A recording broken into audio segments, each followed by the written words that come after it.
What's up, everyone?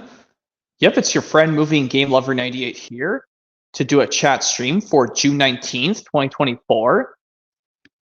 Yep, aka the holiday we like to call it Juneteenth. So yep, let's get started. I hope you guys are looking forward to this, and anyone's welcome to join, but I need to address some rules. If anyone's screen arrives way too early or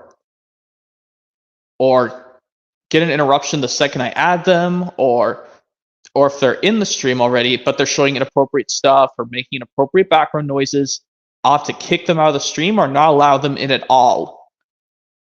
And swearing is technically allowed as long as you don't do it too much.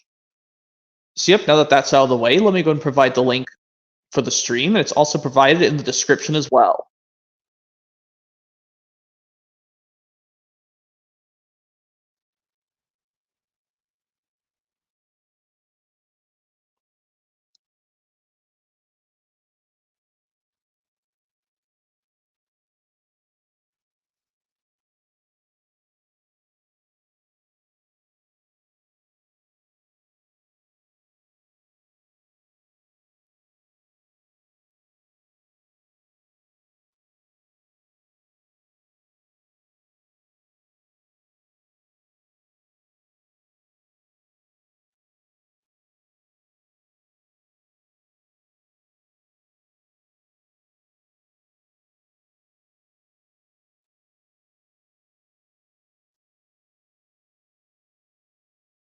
Okay, 4 times is enough. Sip. Oh, there's a guest. Let me see who's coming. Oh, it's PD Productions. Let me hopefully just doesn't get an interruption the second I add him. And hopefully just don't put your TV up so loud just to blurt out what I'm trying to say, Mr. PD Productions. Channel now says I got Jaws on DVD. It's the 2012 reprint. Huh, interesting. Dinosaurs Rocks, Super White Sucks, 2007 says hello. Hello to you, dude.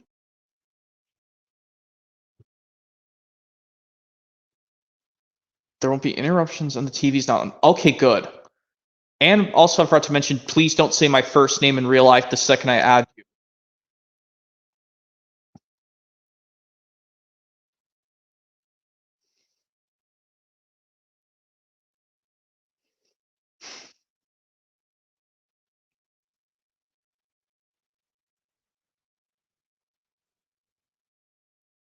Well, I guess I'll just add him anyway. I'll just do it anyway. Anyways. Hello there. Hey, Mr. PD Productions, welcome to the chat stream for June 19th, aka June 19th of this year. Yep. Mm-hmm. Yep. I've got some new stuff to show. All right, have at it. Pretty Woman, one of my grandpa's favorite films. Ooh, very nice. I don't know if you've seen this film or not. I have not. Oh man, you should definitely give it a watch. It's definitely worth watching. It's out on VHS, DVD, Blu-ray, or VHS. I'll definitely try it. Don't worry. I'll see if I can find it. It's definitely worth a watch. I mean, I've seen some people saying it's a good film. I can tell. Yeah, it looks like it's a 1990 movie. And this is why it says 10th anniversary edition, because it says this DVD came out in 2000. Maybe I'll but the first I wasn't released on VHS first. I'm pretty sure, like 1991 or late 1990. Late 1990, because it came out in early 1990, in March 1990. Yep, that's right. It might have came out on VHS maybe fall or summer 1990. It have to be in the fall, or you have to be one of those two. You could just look up their dates of the. No, like I said, Moviepedia has these things to look up their VHS and DVD Blu-ray releases. That's how I got the information for the New Adventures of Pippi Longstocking Blu-ray release from 2021. Nice. And oh yeah, it says fall 1990 since it was released on video in October. Yep, October 1990. That would have to have been like went before The Rescuers Down Under released in theaters. A month before that in Home Alone. Yeah, and before Kindergarten Cop, or if Kindergarten Cop came out before that. Right. Well, they all released in the same year, 1990. Home Alone, The Rescuers Down Under, and Kindergarten Cop. Home Alone and The Rescuers Down Under came out the same day. I didn't know they came out. I didn't know that, but anyway. VHS and DVD Lover 66 says that's a nice DVD. Thanks for saying that, friend. For Rescuers Down Under, I think that was released in a double feature with Prince and the Pauper. I think. I wouldn't know. I think so. And I think Many Adventures of Winnie the Pooh was released in a double feature too. I don't think it was. I think it was just released by itself. But yeah, here's my new edition, a new Bob the Builder release to my home media collection. It is from Project Build It series. Built to be Wild from 2006. Yeah, this was the very first. Yeah, this was the very first Bob the Builder home media product to be DVD only. Because then it aired on Sprout later that year. Yep, this is the first Bob the Builder special from the Project Build It series, because you don't count the Project Build It's pilot, Bob's Big Plan. I do actually. I have that one. Should I show my Bob the Builder DVDs? Sure, as long as if they're Lionsgate prints, I don't care. I just want to, because glad you. Yep, let me just use my. I only have hit releases. Not like ones from yeah, thank God no reboot from 2015, because that's a horrible era of Bob the Builder. Right, and same with Ready Steady Build. Yeah, that CGI is more terrible than the Thomas CGI. Right. I mean, the only good thing on Ready Steady Build is the Bob's Job segments that were shown on PBS Kids. Those are the only things that were good, and that was basically it. But after all, I prefer the original series and Project Build It. But it was, yeah. I might have shown my Bob the Builder DVDs before, but I'll just show them again because why not? Sure. There's the one I'm missing from the 2002 section. Is Bob Saves the Day, the final video from 2002? Yeah, released on VHS and DVD the same day, or VHS first? Yep, the same day as the VHS, sometime December 2002. Oh, well, how many releases were VHS only? Like in the 2002 category? Both 2001 and 2002, because I know 2001 was the first 2 volumes, Can We Fix It and To the Rescue from Lyric Studios. Yeah, I think those 2 from 2001, those got DVD in 2002 for Can We Fix It, and 2003 for To the Rescue and Pets in a Pickle, and also 2002 is when Bob's White Christmas released on DVD. So 2 got a 2002 DVD release, and 2 got a 2003 release. Okay, so what do you think the first Bob the Builder DVD was? Like the first one to get a DVD and VHS released together? Was it Save the Day? No, I think an earlier section of 2002. It had to be down to either The Big Game or Celebrate with Bob. Oh, yeah, either one of them. Anyways, this one, Tool Power. I think this one has all new episodes, of course. Yep, does feature my favorite episode, despite its last, Mr. Bentley's Trains. That's my favorite, too. Yeah, this one is but that one they don't have an Easter egg where the train blows Thomas's whistle. Yeah, I know. Also, that was my favorite episode of Bob the Builder. Ever since I watched the episode on Sprout a lot, because I mostly watched Bob the Builder when Sprout aired it. I might have watched it on PBS a couple times, and maybe a couple times on VHS. I had one Bob the Builder VHS as a kid, but I think I mostly watched it on Sprout. I might have watched. Maybe I watched on Nick Jr. a little bit. I don't remember. I mean, because didn't it get pulled from Nick Jr. in 2004? Yeah, because I think it was eventually put on PBS Kids in 2004. No, 2005.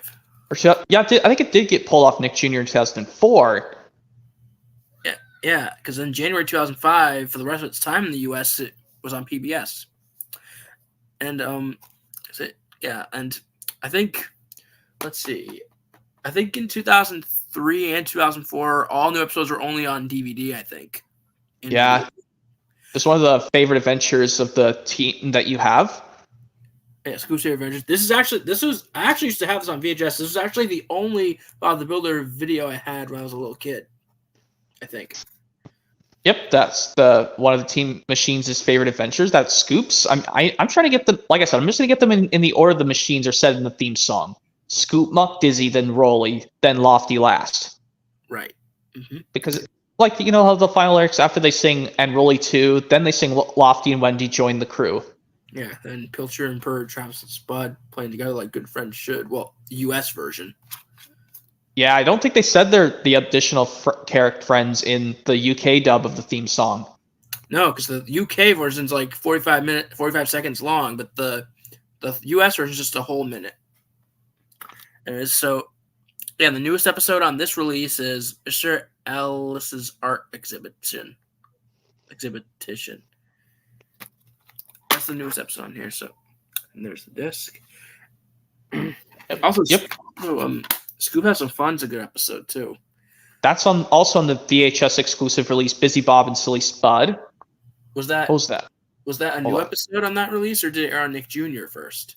I think it came out on Nick Jr. first. Oh no, Thomas Luigi's trying to get in. I don't know if I can allow him in. What's the matter? I don't think I want him to make sure he's doing stuff the right way. Because if he's not doing stuff the right way, I cannot allow him in. Because I laid down the rules. Yep, your rules are very 100% clear. Yeah, like I said, if they're getting an interruption the second I add them, that's bad news. But anyway, you're showing Scoop's Favorite Adventures. Yeah, here's the next one. This is the very first Bob the Builder DVD I ever got in history. Like when I got it last year when I was 20. I got it at Habitat for Humanity. Bob's Favorite Adventures. Yeah, I got all these DVDs at thrift stores. So yeah, I have 7 Bob the Builder DVDs. Yep. And Thompson Fan 23 says, by the way, I'm about to begin my stream at 7:20 this evening. Oh, I understand that, Thompson Fan 23, but I guess if you can't make it, that's okay. No problem. He's probably doing a stream because he forgot to do it on my birthday because he forgot about his limit. Oh. Once you've reached, you can only do it a certain amount of 20 hours, and if you do it for more than that, you can't do any more streams. And I follow those rules. When it says I'm getting close to my limit, I have to see how much I can do my streams. I think same thing goes with putting thumbnails for videos. Something like that as well. Well, no, I do that, yeah. But anyway, yeah, if you're showing the never before seen episode, Ballroom Bob. Right, Ballroom Bob, the newest episode on this. Yep, and this one episode where it does feature Bob's Aunt Dora. Even though I hate the show Dora the Explorer now, but at least it's cool that's Bob's aunt's name. Yeah, good thing that's a different Dora because the Explorer sucks ass. Yeah, I think that I tell this one YouTuber through comments, and I replied to one of his replies, PD Productions. I told him he's told me Jake and the Neverland Pirates is better than Dora the Explorer. I said, no, both that and Dora the Explorer really suck. Literal bull crap ass. Yeah, that's probably as annoying as Dora. Both of them are annoying. Jake and the Neverland Pirates, that's probably a total disgrace to Peter Pan. Yeah, I would rather watch the actual Peter Pan animated 1950s film and Nick Jr.'s Blue's Clues. Right, yeah, from 1953. Of course, Disney's 14th animated feature, Peter Pan. Yeah, that's a classic, right, too. Yep, the last, we know Peter Pan was the last one not only to be distributed by RKO Radio Pictures, but also the last one to be in 4:3 full screen. Right, well, 101 Dalmatians was in full screen though after Lady and the Tramp and Sleeping Beauty. Right. Well, anyway, yeah. And another YouTuber says Johnny Test rocks. Super Y sucks. 2007 says, "What's your opinion on Super Y? I hate that show now. I should have stayed away from it in the first place in 2007." Super Y, it's probably I'm neutral over that show in my opinion. I don't like it anymore because come on, why would they change this? Changing the story does not solve the problem. They're supposed to leave it how the story was made by that author. Yeah, you're probably right, but that's what kids understand since it is a children's television series. Okay, his next DVD, Yes We Can. Yep, the Bob the Builder one, not Dragon Tales. Yes We Can. Right, I think this one has new episodes as well. Hold on, I wonder how many episodes are new on here. I wonder if any of these were on Nick Jr. or PBS Kids first. This is from this is 2004, I think, or I think it was 2004 when this came out. So these are probably new. I mean, they should, or because the DVD came out in 2005 originally. But it says 2004 on the back, though. Just like with Live Hot Potatoes, they did the same thing too. maybe it was printed in 2004, but before released in 2005. But oh yeah, good point. 2005, since it also has hit extras. Yeah, because I know. Yes, you despise Barney and Friends, but the one of the Barneys Let's Go to This Place does have hit extras. That's why it's also produced 2004, but it came out in 2005 actually. Right. The Barney Let's Go to the Farm 2005 release is the same thing too on the DVD. Ugh. Oh, I see. I know. No, that's what I'm trying to explain. But I know. Yes, you like Bear in the Big Blue House better. Right. Mm-hmm. Anyways, this is the next one. This is the very last original series release. Help is on the way. Yep, the second to last release of the original series. Yeah, I think. I wonder how many of these episodes are new. I wonder if if any of them were shown on PBS first. Maybe. Yeah, because the last one from the original series would have to be Getting the Job Done. Oh. Well, I thought this was the last one maybe to have something new or something. Maybe it is Getting the Job Done. I'm not sure.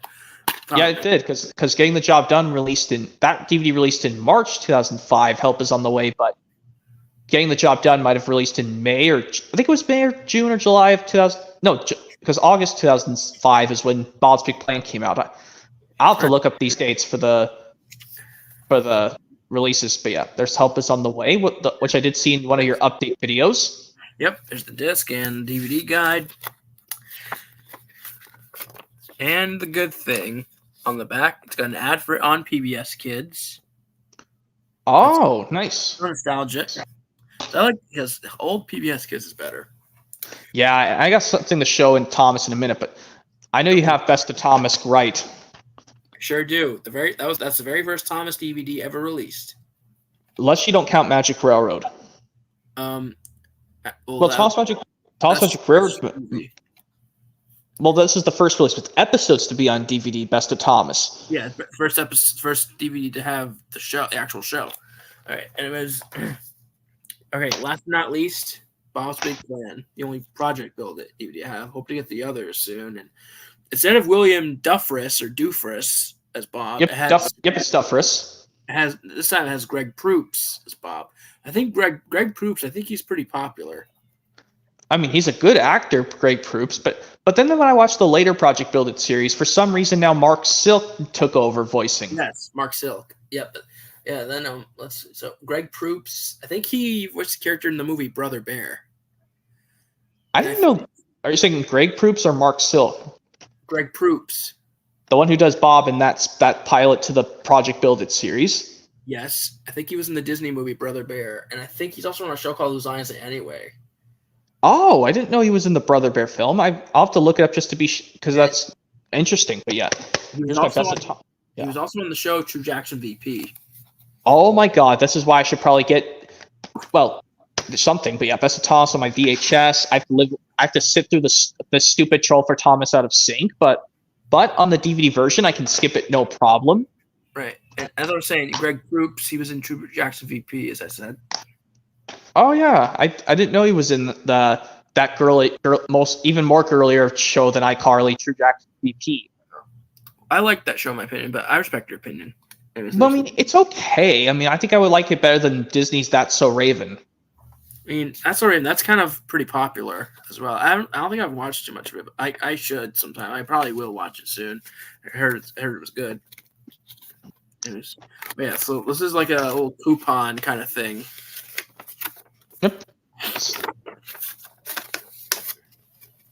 Like, yeah, and this DVD, it is definitely a sneak preview of the Project Builder series coming to PBS Kids in like September 2005, something like that.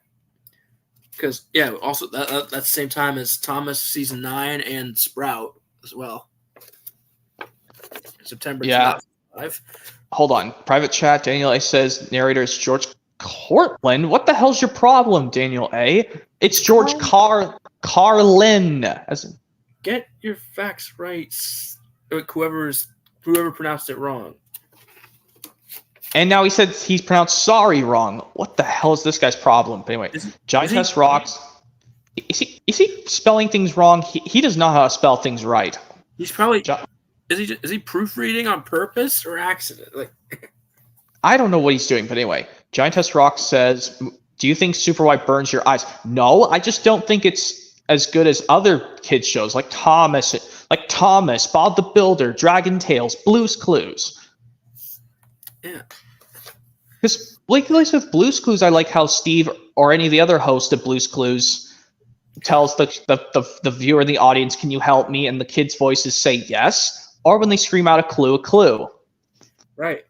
Those are all my Bob the Builder DVDs, and I see them all in yellow cases, but there is one in a red case. They're both Christmas to Remember and Bob's White Christmas. Oh, and White Christmas, that was released on VHS first, right? Yep, 2001, then DVD in 2002. Nice. And then, all right. So how many? Let's see for Bob. How many did Lyric Studios release? Just the first two? Just the first two, and then the others were definitely by Hit Entertainment. Right, up until the goddamn reboot. Yeah, but interestingly enough, I'm surprised. Like, I guess I'll tell you this, or I guess we could either ask questions or talk about stuff. But I think just to make this fair, because I guess we could just ask questions every half hour, and then just chat about normal stuff. Sure. Something about the Hit Entertainment rebranded logo. I want them to bring this old style Hit logo, the one you showed on your Bob the Builder DVDs. I want this version to come back, but they're just going to place the cube there instead of the globe. Yeah, it's going to look like the old Hit Entertainment logo, but they just put the cube in place of the globe. Right. Yeah. This old logo is so nostalgia. Yeah, I wish that one stayed even when Hit Entertainment was still running Thomas and Friends in the 2000s. Yeah. Thanks to fucking Mattel, it's out of business, of course. Like, Hit Entertainment's now out of business, just like when Anchor Bay went defunct when they used to distribute the Thomas Home Media products. Yeah, it's all Mattel's fault that Hit Entertainment's gone. I mean, actually, Apex in I don't know what country Apex bought out Hit Entertainment in 2005. Really? Like, in 2005, during the 60th anniversary of Thomas, Apex purchased Hit Entertainment some point in 2005. Oh yeah, let me see some other movies I can show. Here's Disney's Lindsay Lohan 2003 version of Freaky Friday. Was that remake in theaters? Yeah, it came out in VHS and DVD late 2003. Oh, so it's a 2003 movie. Yep, it came out in DVD and VHS in late 2003, November 2003 to be exact. I think this really released around the same time. Yep, 2003, because it came out in summer of 03. Yeah, same time as Finding Nemo. Well, this movie would have to come out after Finding Nemo for sure. Yeah. And hello, Likely Yoshi Fano 2 in the live chat. Yep, there's Freaky Friday. I'm trying to get the 70s version, but to be honest, I think both this and the old school 90s 70s version of Freaky Friday aren't too bad. Right. What do you think of the Shaggy Dog? The Shaggy Dog from what? 2000. The one with Tim Allen from 2000 6. 2006, yeah. What did you think of that compared with the 1950s one? I don't know because I haven't seen both. Yeah, me neither. So I think we're safe. Yeah, no problem. Yeah, I'm sure we'll check them out sometime. But here's another thing this one they introduced Lindsay Lohan in a film, The Parent Trap Lindsay Lohan. Yep, the 1998 remake. I have that on video. Oh, you do? Nice. I just have this DVD version because it reminds me of the VHS from right here. This is the image of the Lindsay Lohan twins. Well, I don't know the names of the actual twins. Nice. Here they are. It says their names are Haley and Annie James, both played by Lindsay Lohan. Oh yeah, that's the VHS from my childhood, but they took the snapshots from the front cover and put them onto this DVD guide, which I'll show right now. Here's the disc of the Lindsay Lohan twins. Well, their names are Annie and how do you say that other girl? Hallie, both played by Lindsay Lohan. I haven't seen this remake. I haven't seen the original from 61 yet, but it's so good. I recommend the 1961 version. Yeah, I gotta watch them both first. I should probably start with the 61 version. Yeah, I heard that was one of the highest grossing films of 61, along with Absent Minded Professor and Swiss Family Robinson. I've not seen Swiss Family Robinson yet, but I need to get the Parent Trap, the old school, like 2 parts, because I've heard out the 1961 version of the original Parent Trap did get a sequel called The Parent Trap 2, but it's just the same actors from the original, but just with different stuff. Oh, I was like, this came out this came out in 2005. This DVD of Parent Trap, the Lindsay Lohan remake, I have. Nice. And this is there's a tape, the ink label, the print date is November 12th, 1998. I think it's a 98 or 99 tape. It should be a 98 VHS because I'm pretty sure it came out in summer of 98, the same year I was born, because this remake came out the same year as the animated Mulan did. Right. Yeah, both this and that came out in the summer of 98, and also today marks 26 years since Mulan came out. Oh yeah. So June 19th, 1998 is when Mulan came out. Correct. Disney's 36th full-length animated feature. And it's already 26. Holy crap! Nice. Yeah, I can tell you were around when that came out. It came out right after I was born, I'm sure. Yeah, but I didn't watch it till I was like a kid or an adult. Mulan. Right, because you probably couldn't remember the first movie you saw in theaters. But the first movie, if I saw it in theaters, would have to be Polar Express. From 2004. Ooh. Yep, I just got Polar Express on DVD, 2-disc DVD. I have the 2-disc DVD. I also have the Blu-ray in it too, and I have the soundtrack. Oh yeah, that's cool. That's probably my favorite Christmas film. Yeah, some people say they like Elf better than Polar Express, but if I'd like to pick one, I like movies with trains, so that's why I got the Polar Express, because it's like my favorite Christmas film where they're on a train. Same here, and I think I heard rumors a while ago that there could be a sequel. But why do they need to make a Polar Express 2? The original is so good. Yeah, Warner Brothers, come on, Warner Company. Why do you need to? Well, I should say Warner Company. Well, I actually would like if they make a sequel. Well, it's just my opinion because I love the movie so much, and it also depends on what Warner Brothers and what Robert Zemeckis even has, because Robert Zemeckis directed Polar Express, who also directed Forrest Gump and Castaway and Back to the Future. I mean, I like the director Robert Zemeckis, the person who directed the film, Robert Zemeckis. I think he's a good person. Yeah, he's a great director. He also directed Who Framed Roger Rabbit. Oh yeah, hybrid of not just only Disney cartoons, but also like Warner Brothers animation and other stuff. Right. But what else can I show? Oh yeah, I can show some stuff from upgrades for my Thomas home media collection. Here's my Glorious Mud Thomas DVD. But what's this? Booklet. I have the booklet for Glorious Mud. Oh, so you have the DVD guide? Yep, finally. I've just got another copy from Disc Replay, and even though I should have just asked the clerk, can I just put it into this other DVD? And I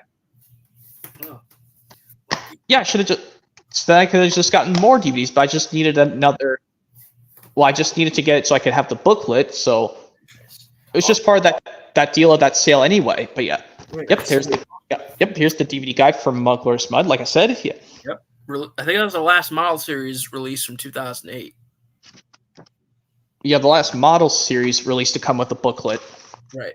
Also, I'll show off the only anime not the only anime VHS I have. I mean, I have a couple anime VHS tapes. Here, this is the Pokemon movie. Oh yeah, but that's just Pokemon the movie first. Pokemon the first movie. Have you seen this one? Oh god, no! I have to collect all those Pokemon stuff because now the person Ash is retired. Oh, I mean, you don't play Pokemon, do you? No, like I said, their strategy. These later ones are like so strategy because like the second you lose all your Pokemon in that battle, your money's just gone. You lose all your money. Oh, I mean, have you used to play it? I used to, but I hated when I lost all my money and I couldn't buy anything else, and that was just so bull crap. Yeah, I mean, there are billions of Pokemon fans that know everything about the franchise, like every single one. Like I can't even name every single one, but just some. I have only 2 Pokemon games. I have Moon on 3DS and Let's Go Pikachu on Switch. I mean, I played a little bit of those. I mean, I play Let's Go Pikachu once in a while. I mean, I'm not really a big Pokemon fan, but I like Pokemon. It's good. It's just not too crazy like a lot of probably a lot of our friends are. And is tape, ink label, print date is February 3rd, 2000. I think it's a 1999 movie. Yep, February 3rd, 2000. That was actually the same time. That was actually a while after the couple of Elmo's World VHSs of Sesame Street came out. Oh yeah, because didn't Elmo's World premiere on Sesame Street in 1999? Yeah, I think it's 98, 99, but then the first VHSs came out in 2000. Right. Well, weren't there DVD counterparts too, or just VHS only? I think they did get VHS and DVD at the same time. I think they just got, because Sesame Street did get a few DVDs in the late 90s. Oh, nice. Like, I'm pretty sure the movies, like Follow That Bird and Elmo and Grouchland. I mean, Elmo and Grouchland did get a VHS and DVD release at the same time, but I'm not getting the VHS of Elmo and Grouchland because I have the DVD, because I don't like how the VHS, you have to live with full screen, but the DVD is also in full screen. Maybe it was in theaters in full screen. And also, like, that's another reason I didn't get the family double feature of Elmo and Grouchland with Magic Railroad either. So family feature probably with a double PBS feature. Get it? Because both shows were by PBS some way. Yeah. Well, Thomas just PBS in the U.S. Well, yeah, it was PBS just by itself before the PBS Kids brand launched. But when Elmo and Grouchland came out, this was after the PBS Kids brand launched. Right. Also, I think this movie got a VHS and DVD released the same day. So if I see the DVD counterpart, I'll probably donate this VHS to upgrade to DVD counterpart. Or you can get the triple the Pokemon the first movie along with the other ones 2000 and Pokemon 3. Oh. Get the triple feature of that on Blu-ray, or I think there's a double feature on triple feature on DVD. Nice. I'll think about what I want to get for the one of the stores you mentioned, that's unfortunately not in my state. One of the stores you told me about that you got one of your Bought the Builder releases. You're talking about wait a minute, so you're talking about what is it which one did I mention? I think it was either the Bob Saves the Day one or I think it was Help Is on the Way 2005 release. I got those at Salvation Army, I think. Okay, Salvation Army. I don't have anything like that in my state. Or I wouldn't know, because I would just have to look up on my phone. You probably don't have a Savers near you either. No, unfortunately I don't. But I mean, if you just look up Savers near me, like I said, just look up the store and just type in the words near me, right. And it's I know. But if they, I know. Yeah, I mean, I would still like to go to your state that you and Super Jackstraw 1 live in, so I could check out that movie Magic Heaven store. Yeah, that Music Magic. Yeah, because that was one of the best places I've been to in Rhode Island. Yeah, if I only had the money to come to the state. Yeah, I know. Because sometimes if we live like far away, like all the way across the country, it's probably a lot of money, like to get like a plane flight and all that stuff. Yeah, it costs a lot of money. Trust me. Yeah. Let's see.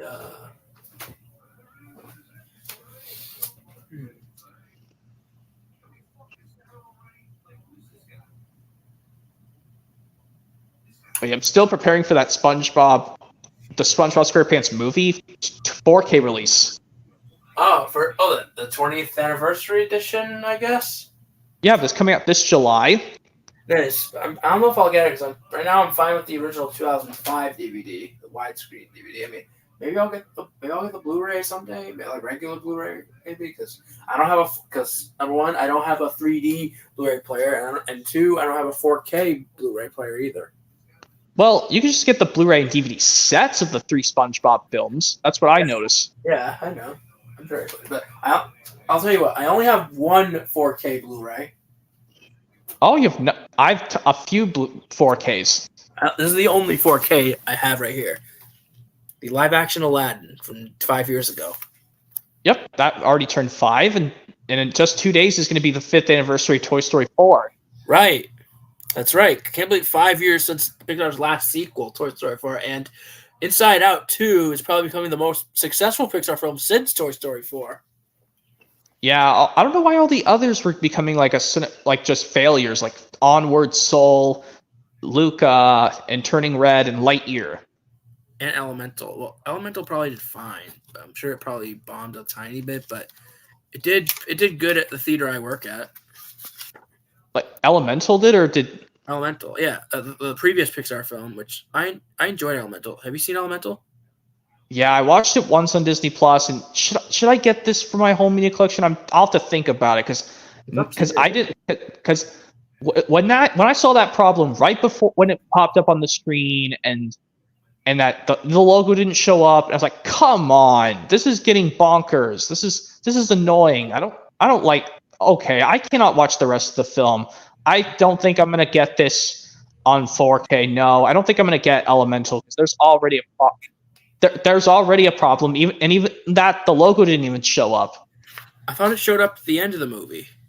No, the logo showed up at the beginning, but there was already a problem before the logo showed. That's a similar thing with the first Inside Out, but I didn't mind that because at least it was reciting these Boo's whining lines from Monsters Inc. Oh yeah.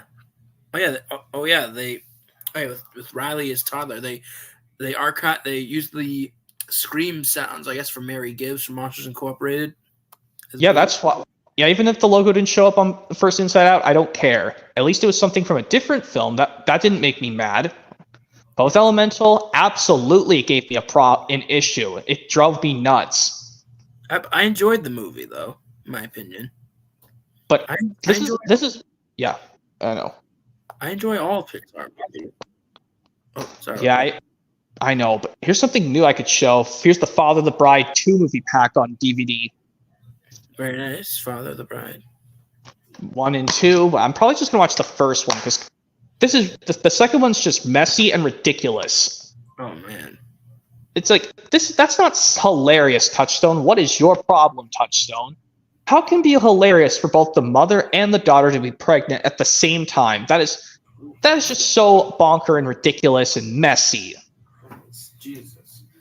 But even in like that's something similar that happened to me in one of my personal lives. Well, this was before I was born.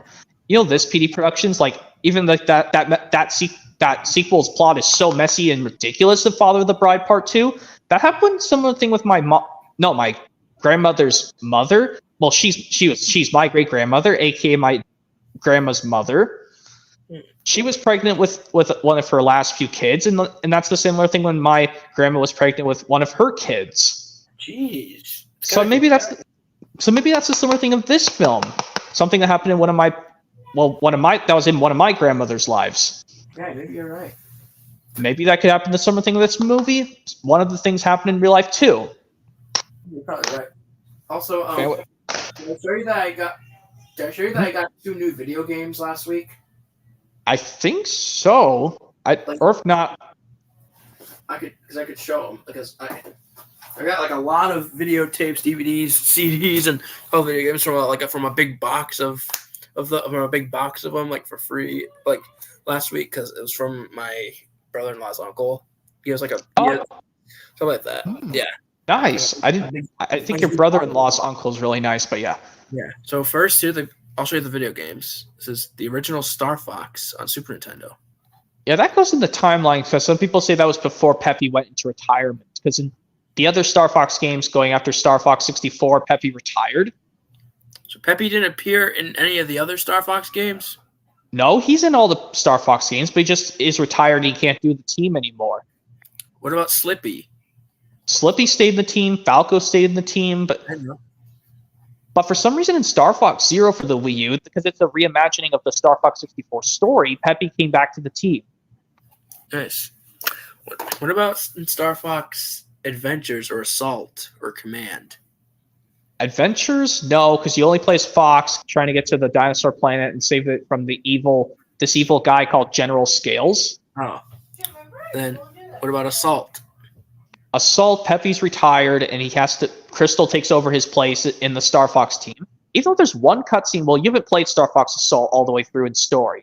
No, I only played a little bit of the 64 one in 3D on 3DS, and I think a little bit of Adventures because I have something like that. So now I have 3 Star Fox games because I also have this one. Okay, well, I don't have the original. Well, even though I played just multiplayer in Star Fox 64 because I realized, oh, this is 4 players, I can play this with friends. I don't need to play the main game anymore. We all know the story of Star Fox 64. Right, because I think that's the debut of Wolf. Yeah, the debut, their longtime rival, Star Wolf. Yeah, playtime's over, Star Fox. Yeah, like in Star Fox 64, their voices are different compared to Assault, and even like when you do their conversations in Brawl and Smash Bros. For Wii U and Ultimate. Like their phone calls. Yeah, their conversation calls when you mash their down taunts. Yeah, playtime and here, Star Fox. Let's see how. Yeah, like. Oh, here's it going. I will be the one to take you down. Yeah, weaklings, a bunch of you. Trying to imitate Wolf. What's the matter? Scared? How's that? Out of those. Yeah, that's his. What's the matter? Scared is one of his taunts in Super Smash Bros. Brawl. He says what's the matter? Scared. But in his ultimate side taunt, he just says, "Are you scared?" I think that's still the same voice actor, Jay Ward. I think. Yeah, like the one who voiced Wolf in Smash Bros. Brawl and Smash Bros. Ultimate. Right, and yeah, Wolf was a newcomer in Brawl. All right. Anyways, here's the second and last video game, and for the first time ever, I got a PlayStation game. This is Frogger, the Great Quest on PS2. I don't have a PS2 though. I just got it just at home. Yeah. I guess. Yeah, you probably should get a PlayStation 2 or PlayStation 3 fat model that can play that. Oh. Maybe, yeah, or a regular PS3. Well, the slim models don't play PS2 games. Only the fat models do. Oh, anyway, so I don't really know much about Frogger, but I think I heard of it because I heard it's like one of those classic old school games. There was an Easter egg for Frogger and Wreck-It Ralph. Oh, nice! But I have one Frogger game for the Game Boy Advance, but I never beat it. Oh, I see. And I heard Frogger is owned by Konami, same company as Metal Gear Solid. I was surprised Konami made those Frogger games, but yeah, Frogger's back in full 3D. So yeah, this is a 2001 game because isn't that when the PS2 came out in 2001 or 2000? 2000 because they released the fat model to PS2 first in 2000, but then the slim model came years later. Right, but also couldn't people play PS1 games on PS2? Yeah, you can still do that. Even when PS2 came out, they still had a way to play PS1. Yeah, like the original Metal Gear Solid, for example. And even some people say they didn't have a DVD player to play their DVDs because they just used their PS2 as a very cheap and easy DVD player. Yeah, because I think starting with PS2, that's when you could start to play movies. Yeah, like this one haircut place when I was a kid, PD Productions, but it's unfortunately gone now. They actually did find a way to play their DVDs on their TVs. Is that they have a PS2 that their PS2s can play DVDs like all consoles to this day do. Nice. So that's what I know. Right, and then PS3 was like the start of Blu-ray, and I think starting with PS4, that's when we couldn't play past PlayStation games. Yeah, but you could get their HD versions on the shop for PS4, but luckily PS5 stepped above PS4. Right, I can tell PS4 might be discontinued. Yeah, I think PS4 is just definitely discontinued. I mean, I just see PS4 stuff at the Mega Replay in my state. Right.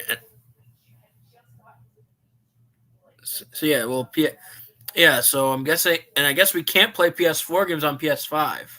No, you can. They can. I heard it says it works. But yeah. Okay. Daniel A said in the private chat says like PS4. Nice, Daniel A. I might get a PS4 and then eventually I'll upgrade to PS5. Nice. Well, for me, I don't really play PlayStation that much because because I don't have any PlayStation or Xbox consoles. I just have a few Nintendo consoles because most of my games are Nintendo. Mine is a mix of Nintendo and Xbox and PlayStation because I just have the first PlayStation. Well, I don't have the very, very, very, very first PlayStation PS1, but I just have the PlayStation 2 Slim model. Oh. How would you feel if they made PlayStation 6? Well, that would be cool, but that's not for a few years. Oh no. We just have to wait a while because the PS5s have been out for so many years. Yep, I'm guessing maybe PS5 could be the last one.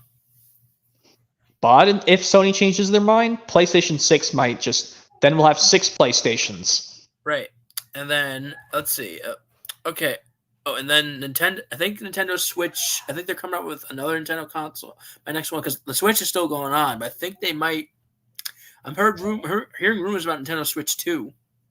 I mean, that's not a very good name for the next Switch model because we got Switch Lite, Switch OLED, regular Switch. Yeah, we just got Switch Lite, and Switch OLED. I don't even can't you just think of a different name besides just numbering at number 2? Yeah, or could you just well, or can they just leave the Nintendo Switch the way it is right now? Like, I don't know if they'll make another Nintendo console anytime soon because the Switch is probably never going to get discontinued. Yeah, Switch is just going so great. I don't think Nintendo's going to make another console. Oh, yeah, the Switch, it never deserves to discontinue. This console should be around forever. Even like till the end of lives. But anyway, because I heard from the direct video of Nintendo that they're bringing some new games for the Switch. They're releasing a new Super Mario Party Jamboree, and I want to get that. Very, very nice. And hope they'll make new versions of old games. I mean, they've done that before. I mean, they made like an HD port of Skyward Sword from the Wii version onto the Switch. Yes, and also they also reissued some Wii U games for Switch. Like yes, we know. Like Mario Kart 8 Deluxe, and they also made the deluxe version of New Super Mario Bros. U as well. Yeah, it's really complicated because I've heard of it. Yeah, because hopefully that. I mean, I saw some amazing video games while I was at that DVD sale in my state at the Mega Replay. There were so many amazing Wii U games, and that was not part of the sale. It was part of DVDs only. Jeez, that makes no sense. Like who would put games in a DVD section? What the hell? I guess it's just I set to follow the notification whenever I get a text message saying focus on this home media product. Yeah, but video games you can do whatever you like. But for home media you have to stick to one or the other. Right, exactly. But I'm not sure for this 4th of July. I don't know what's going to happen for this 4th of July when I go to the Mega Replay while I'm on vacation, because it makes sense because there might be a disc replay right where I'm going on vacation. If there's a Mega Replay right where I'm on that vacation house, I'm just gonna go straight there.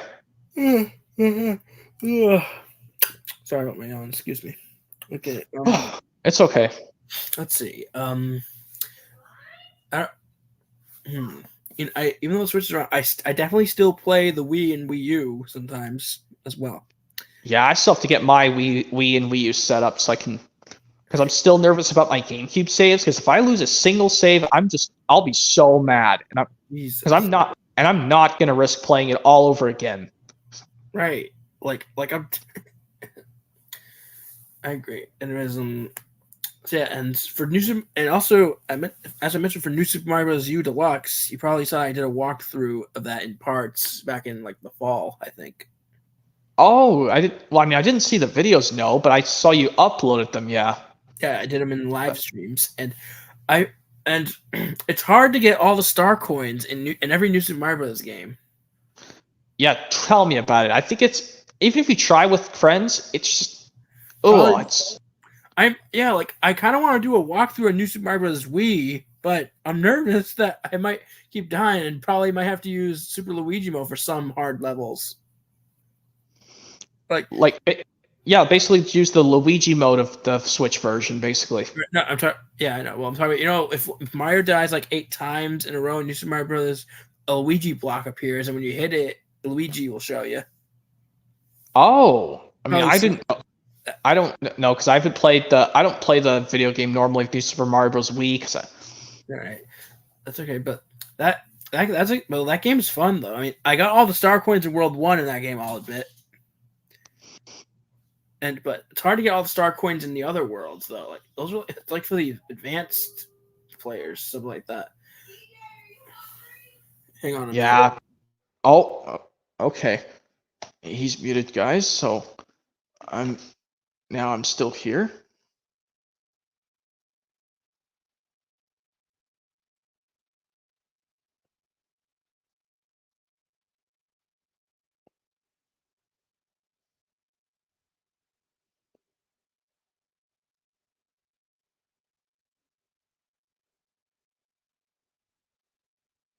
Hold on, guys.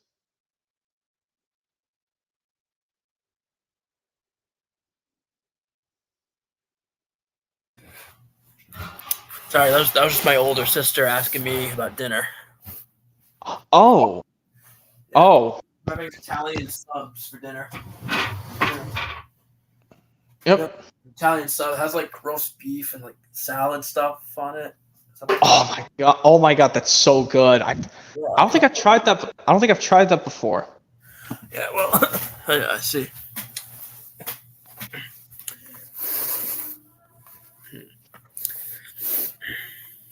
Yeah, I'm also trying to.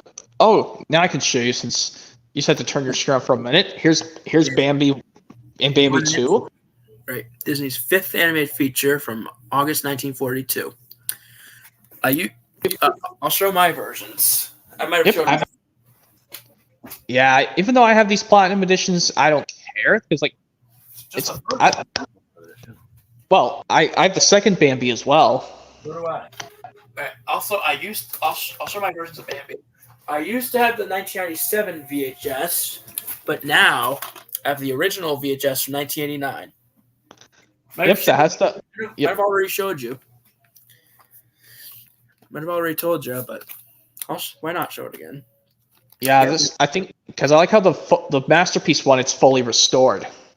Yeah, that's good. But I decided to just upgrade to some original releases because I'm sure it's still the same version, of course. Yeah, but this Bambi DVD I got, the one from 2005, I wanted. It has this cool game I want to try. Like, is it the Forest Friends?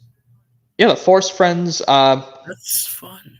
That's just Bambi's Forest Friends. Right. It's a story.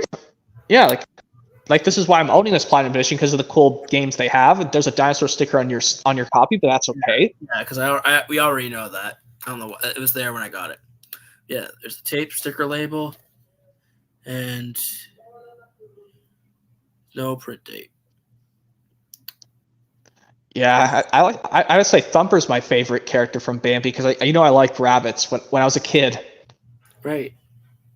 Yes, yeah, because rabbits are so cute creatures. That's why I like Thumper the rabbit. Yeah, he's cute. So, yeah, and also speaking of and the other version I have also have the platinum edition from 2005. Yeah, mine still has the first time ever on DVD limited time only sticker because it's just because there's some inserts I want to show. Because I wonder if you had that DVD ever since 2005. I didn't get this in 2005. I got this from a Goodwill store, but then I realized this is going to get a Blu-ray, so I got rid of this. But now I realized, I should get this on DVD because it's got some cool games on here. Yeah, you probably got. Yeah, I can tell you got it years way after it went out of print. Yeah, luckily this was on sale for a few dollars. Well, it was at the store for a few dollars, but yeah, it has an advertisement for the working title of the Bambi sequel, The Great Prince of the Forest, but it was just dropped and named to just Bambi 2. Right. That's a good sequel, even though it got some negative reviews. Okay. Anyways, I'll show off my copy. All right. Here's disc 1 and disc 2 of my copy, but that's not all. I also have the 2017 Blu-ray because this features the original theatrical version with the RKO logo restored. Yeah, but the reason I'm keeping this DVD separate is because it's got some cool bonus features. But I'm going to have to look through the menu on this DVD to see if they got any good sneak peeks. Because this DVD came out in spring 2005, yes. Yeah, March. Came out March 2005. Yep, March 2005. That would have been same time as one of those Thomas releases on home media. That'd be sort of Celebration. Well, March 8th, 2005 would have to be with Solar Celebration. If this was the same day as Thomas' Solar Celebration, I was like, I could have just gotten both that and the Thomas DVD for Easter back in 2005. And I could tell at that time reruns of the season 8 airings were still on PBS Kids. Yeah, I don't think they were dropped till like summer or towards August 2005, the season 8 airings of Thomas. That's what they officially got pulled from PBS at that time? I don't know. I don't know because I thought they just aired randomly. Yeah, like they aired in order when they first came out, but then they just did reruns. But yeah, there's Bambi 2. Yep, my copy Bambi 2. Oh, looks like yours has a slipcover. Mine does not. Yeah, mine's a little worn, but that's okay. It just came like that. So ignore the little worn out spots on the slipcover, guys. This is a great sequel. This is probably one of my favorite Disney direct-to-video sequels. It also, I think my favorites are probably Lion King 1.5, Lion King 2, Simba's Pride, also like Lilo and Stitch 2, Stitch Has a Glitch, and also this sequel as well. This one I don't know where to put Bambi 2, honestly, because all of my top 5 I have so far are Lady and the Tramp 2, Scamp's Adventure, The Little Mermaid 2, Return to the Sea / plus Ariel's Beginning, because I like them both as number 2. And then I put 101 Dalmatians 2, Patch's London Adventure. I think this one would have to go in my top 5, honestly, Bambi 2. Nice. Oh, also want to put also like the Aladdin sequels, The Return of Jafar and Aladdin the King of Thieves as well. I guess if I yeah. What were you gonna say? Huh? Wait, Bambi 2? Right. And this has Patrick Stewart as the Great Prince of the Forest. Also has Finding Nemo star Alexander Gould as Bambi. Yeah, instead of Donald Donegan, it has Alexander Gould. Yeah, Alexander Gould from Finding Nemo, who voiced Nemo. Yep. He's pretty old now. Alexander Gould. He's like probably in his late 20s, early 30s. Yeah, I mean, he was really young when he voiced Nemo in Finding Nemo, because this sequel came 3 years after Finding Nemo. Right, and he was like probably going to middle school or something when he was recording the dialogue for Bambi. And also and Alexander Gould. He also was one of the kids in the Curious George movie from 2006. Another reason to put this for Alexander Gould, the actor. Right. Have you seen the Curious George movie from 2006? No, I still need to watch that. With Will Ferrell. I recommend it. It has Will Ferrell and Drew Barrymore. Also has songs by Jack Johnson. Yeah. I recommend it. You'll love it. Yeah, it's probably my favorite Universal Studios movie. I think Ron Howard was one of the people who worked on the film, the Curious George movie, because I think Ron Howard's been part of Universal for a while. Peter Ben, the voice of Thumper. Nice. Peter Bain. Oh yeah, Peter Bain. Yeah, he's the original voice of Thumper in the original one. And him and Donnie Donegan are the only two surviving members of Bambi left. Yeah, I think the other people of Bambi just passed away already. Long time ago, yeah. Yeah, I'm talking about the people who voiced these characters. Right. Mm-hmm. But all these 3 little girl bunnies of Thumper, they're like his sisters. Right. They're all bothering him. It's like they laugh at him saying he should kiss this. What? And Thumper's like, ew, I don't like kissing. Oh. Yeah, you're probably right. Yep. Actually, I gotta show the inside of Bambi 2. Probably doesn't have any inserts, but that's okay. Well, it's got one insert just for the DVD guide, and that's it. Yeah. My copy doesn't have any inserts, but that's all right. Yeah, I'm just going to hold on to this DVD till I get that club exclusive Blu-ray. And probably just end up turning this. I'll probably just sell this case on eBay once I get the combo pack, the club exclusive Blu-ray that looks identical to this DVD. Oh. Okay. They said, wait, what the hell? You're serious, Daniel A? They said the D word in Bambi 2? What do you mean? The D word? This film's rated G, for crying out loud. I didn't hear any cussing.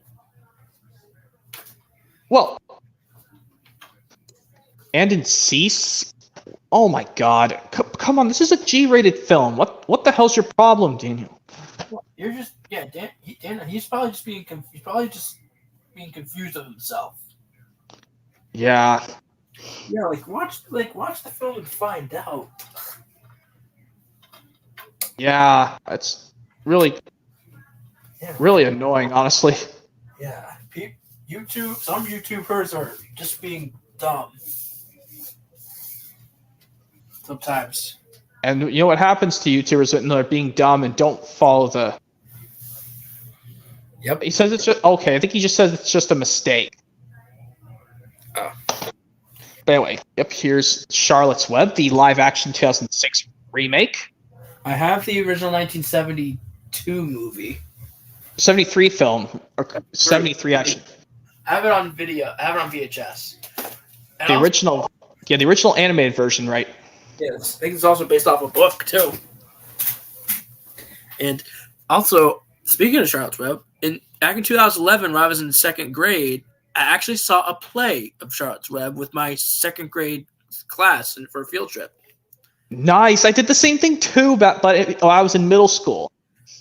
Oh. They used two people to do the Pig Wilbur and the girl whose name is Fern. Right. Also, yeah, as my second grade teacher read the book Charlotte's Web to us in class, and afterwards we went on a field trip unexpectedly to see the play, and it was amazing, in a theater. And also this tape is actually from McDonald's. Looks like. Oh, it's got the Mickey D's logo on the. Yeah. Because I think it came bundled. It came in a bundle with something. I don't know. Maybe, yeah. And this is a 1993 VHS. Yeah, it's a 1973 movie. And yeah, Paramount does not put print dates on their bottom of the tapes because same thing with Universal and Sony Pictures, but they put weakener codes on the top. Yeah, well, who cares? There's the tape sticker label and the end label. Yep, it's still got the Mickey D's logo on the end label. Yeah, McDonald's logo. And yeah, maybe that version was given away at some McDonald's stores. I don't know. Maybe, yeah. I'm surprised to find the McDonald's logo. Oh, yeah, purchased at McDonald's, not for resale or rental. And it's don't you remember? Yeah, sometimes back in the old days, some fast food restaurants used to have videotapes at the counter. Oh, something similar to like that, because they did that with some of their like you told me about those Adventures of the Ronald McDonald VHS tapes in one of my friends' birthday streams. My friend's birthday stream, Stargirl 6. I think you mentioned that in that birthday stream, or if not, in mine. Yeah, you talk about the Wacky Adventures of Ronald McDonald series, the video series. Yeah, because all those titles, all those videos were only sold in McDonald's stores. I mean, I never got them when I was a kid in 2004. I was just interested in eating their foods only. Yeah. Wait a minute. Oh, hold on. Wacky Adventures. All right. It ran from the Wacky Adventures around McDonald. It ran from 1998 to 2003. That's a good 5 years that series. But there's only 6 episodes. I mean, that's a good amount of episodes. Yeah.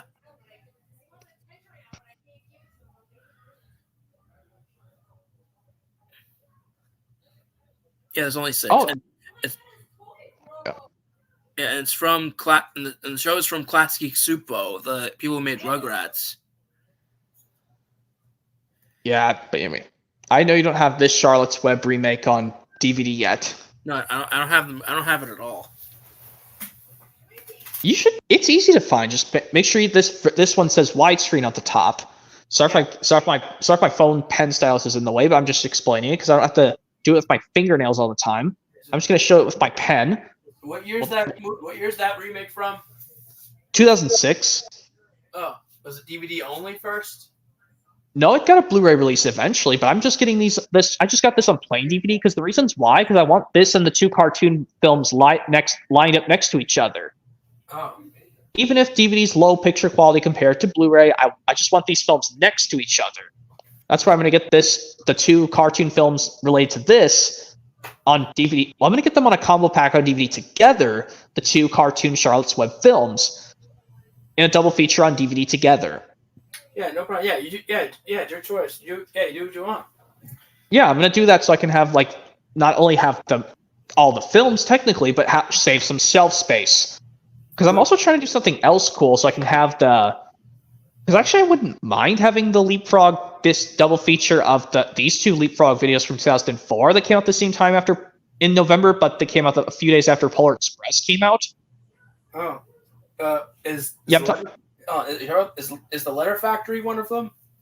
No, it's Math Circus and Talking Words Factory 2, the code with paper, but they got a Lionsgate double feature in 2010s. Oh, you grew up with Leapfrog? The LeapPad system, but not the videos. I don't know why I didn't watch the videos as a kid. As a kid, I only had a couple of the LeapPad systems, but only watched one of the videos. That would be the Letter Factory. Oh yeah, my all-time favorite of all those 6 with the original designs is definitely Math Circus. Right. I mean, I like the one where they do read too. Learn to Read the Story of a Factory that came out in September of 2005 on DVD.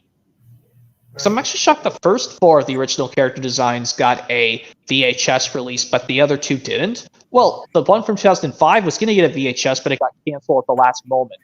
Oh man, yeah, a lot of physical media has been canceled throughout the years. They canceled like a lot of physical media with a lot of things. It's not that bad. I mean, not only did they cancel the September 2005 VHS of Learn to Read the Storybook Factory, they also canceled the USA VHS release of Revenge of the Sith on VHS. But at the same time, I'm not. But at the same time, I'm happy they didn't release Revenge of the Sith on VHS in North America because good God, tell me about this scene towards the end of Revenge of the Sith where it was so painful to see them putting the Darth Vader suit on Anakin and seeing Padme crying in pain to her death. Which I never, ever... I tried to watch that part once, and it gave me too much emotion, so that's why now on the every disc version of Revenge of the Sith, I skip it. Oh. Yeah, no problem. And let's show... I got some more... Well, this is my Disney Princess Stories volumes. I just got 2 recent ones. Nice. These are the 2 I got at the... No, I think this one I got at the Goodwill. Yeah, I think both these this is Disney Princess Stories Volume 2. This one's got Ariel, Jasmine, and Snow White. Nice. Are those all from like 2004? This one's from 2005. This Princess Enchanted Tales Follow Your Dreams DVD came out in 2007. Oh, what about the third one? I don't know about the third one, but this first one came out in 2004. Well, no, the first... I don't know about the third one. I don't have the third one. Maybe it came out to... I think that one came out in 2006. I don't know. Oh. By the way. Let's see.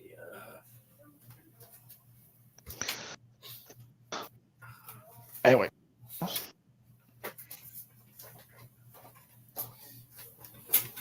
But yeah, this one right here, the Princess Enchanted Tales Follow Your Dreams DVD from 2007. It says right here, it says it features Sleeping Beauty's first new story since the beloved classic. So this one could be like an actual sequel to the original Sleeping Beauty from 1959 in a way. Very nice. Well, I mean, the original Sleeping... Yeah. What were you going to say? Yeah, as I was saying, this could be the actual true animated sequel to the animated Sleeping Beauty. Nice.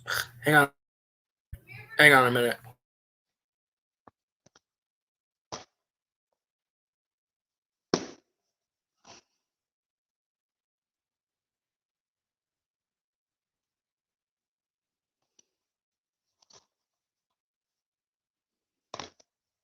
He's muted again, guys.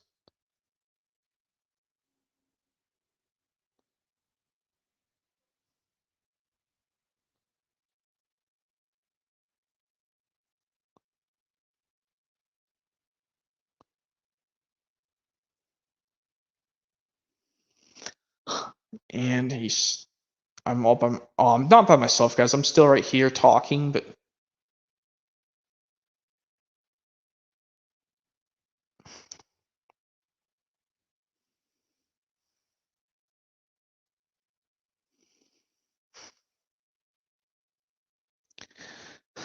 anyways, what was I trying to say? Oh yeah.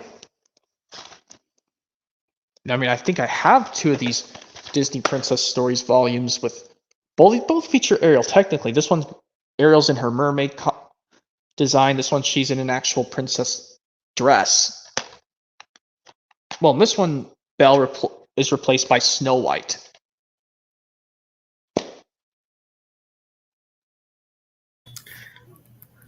Sorry, it's just that dinner is almost ready. Yeah, I was just actually, while you were grabbing something, I was explaining that these ones almost look the same, except actually on this one, Belle got replaced by Snow White on Volume 2. It still has Jasmine and Ariel, technically. Oh, I see. Also, here's a VHS I could show. This is Doubtfire. Robin Williams. Have you seen this movie? Yep, absolutely. Hilarious film. This is definitely a classic. This was probably Robin Williams' next role after Aladdin. Yeah, Year Apart, basically. Yeah. Yeah, he plays as a woman. Yeah, this is funny. Yeah, it's even got Pierce Brosnan in there. Right. It also has Sally Field as well. Yep, who plays the mom. Right. She also was in Forrest Gump as his mom too. Oh yeah, just like how I said, like how the Lindsay Lohan 1998 remake of Parent Trap from '98 is the first one to introduce Lindsay Lohan in a feature film. This Mrs. Doubtfire is the first feature film to debut with Mara Wilson. Wow, this is her official debut? Yes, it says on the Tossed in the Magic Railroad DVD. If you look at her character, like their talent files, her first film she was in was Mrs. Doubtfire. Oh, very nice. It's shocking that Magic Railroad was Mara Wilson's last film she was in before she stopped acting. Oh, I see. Also, But I wish Mara Wilson was in more films than just leaving after Magic Railroad. probably due to the failure of that movie. But she did so amazing in that. Mara Wilson playing Lily Stone. I know. Anyways, here's another tape I could show. Forrest Gump. Yep, both of them with this girl telling "Run, Forrest, run," even in kid and adult. Yeah, Jenny. Yeah. Yeah, that's the girl. Okay. Oh yeah, that's the girl that tells him "Run, Forrest, run." Right. And happy 30th anniversary of this movie, since this came out in July of 1994. I think this came out like a week after The Lion King. I mean, that's another good Tom Hanks film. Yeah. It's a 90. I think that's a 94. Well, it should be a 94 VHS, or if not, it's a 95 VHS. Yeah, it's a 1995 VHS, and it's a 1994 movie. Despite it came out in July of 94, they could have just released it in November or December of 94. Yeah, well, that's just what they decided to do. And let's see. Here's a DVD I could show. There's another Tom Hanks movie. This is Castaway. I still have to watch that. That was the film I was telling you about. That's the film that Tom Hanks was working on, because in the Buzz Lightyear Star Command: The Adventure Begins, Tom Hanks couldn't voice Woody. Yeah, because it had Jim Hanks instead. But at least Tim Allen still did Buzz Lightyear, which is good. Right. Here's the DVD. Here's the disc. Just one disc. I know there's a 2-disc DVD, which I saw both copies at my Goodwill. That's the original version, that 2-disc DVD. I think this 1-disc DVD was released like a year later or something. I gotta find the 2-disc DVD. I mean, they could have just released that. Well, the film came out in 2000, so it makes sense to put it on both VHS and DVD at the same time, because the DVD was invented. DVDs were in the late 90s, so they could have just put that. They put it on both VHS and DVD at the same time. Yep. Yeah, that's right. Yeah, and of course, yeah, that's right. The movie is from 2000. So, yep, makes sense to put on both the video and DVD at the same time. Right. But like on later Disney films in the 2000s, like in 2005, they just say coming soon to own on just they say DVD and video because VHS is getting outdated, so they just say DVD first. Right. And now, since DVD is kind of outdated, well, actually, no, it's still going around. But they say Blu-ray first, then DVD. Yeah. Yeah, because DVD is still going to be around probably forever. Yeah, even Blu-rays are taking over DVD. Yeah, I mean, VHS is not around anymore. Hold on, what the hell is Daniel S saying? So you want to Goodwill? I think he's trying to say. What are you saying, Daniel A? So you want to Goodwill? You're trying to say what? He's mispronouncing stuff again. And also, I think he's spamming. Stop spamming, Daniel A. Oh my! What the hell is wrong with you, dude? Yeah, well, we already know the rules. No spamming, guys. Like, you should definitely add that for definitely an important rule. Hang on, dinner's ready. I'll be right back. Okay.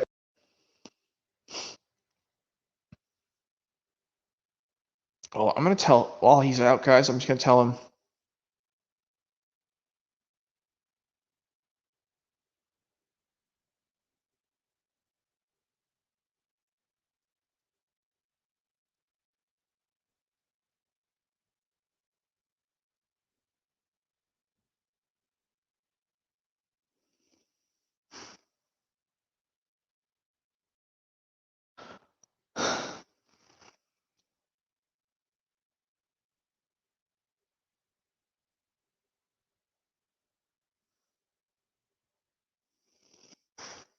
Also, I'm aware of this, guys. I don't know if that's such a good idea, VHS and DV Lover 66.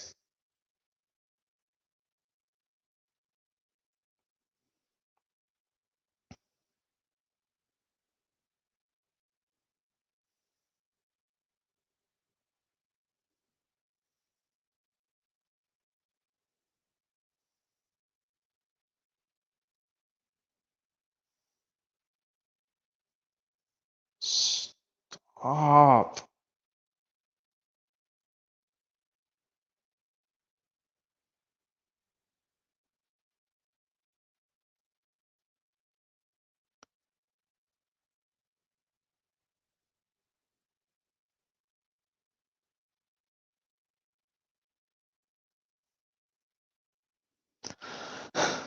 Anyway, what was I trying to say?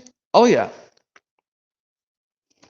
Something I was just bringing up with this Father of the Bride 2-part movie collection.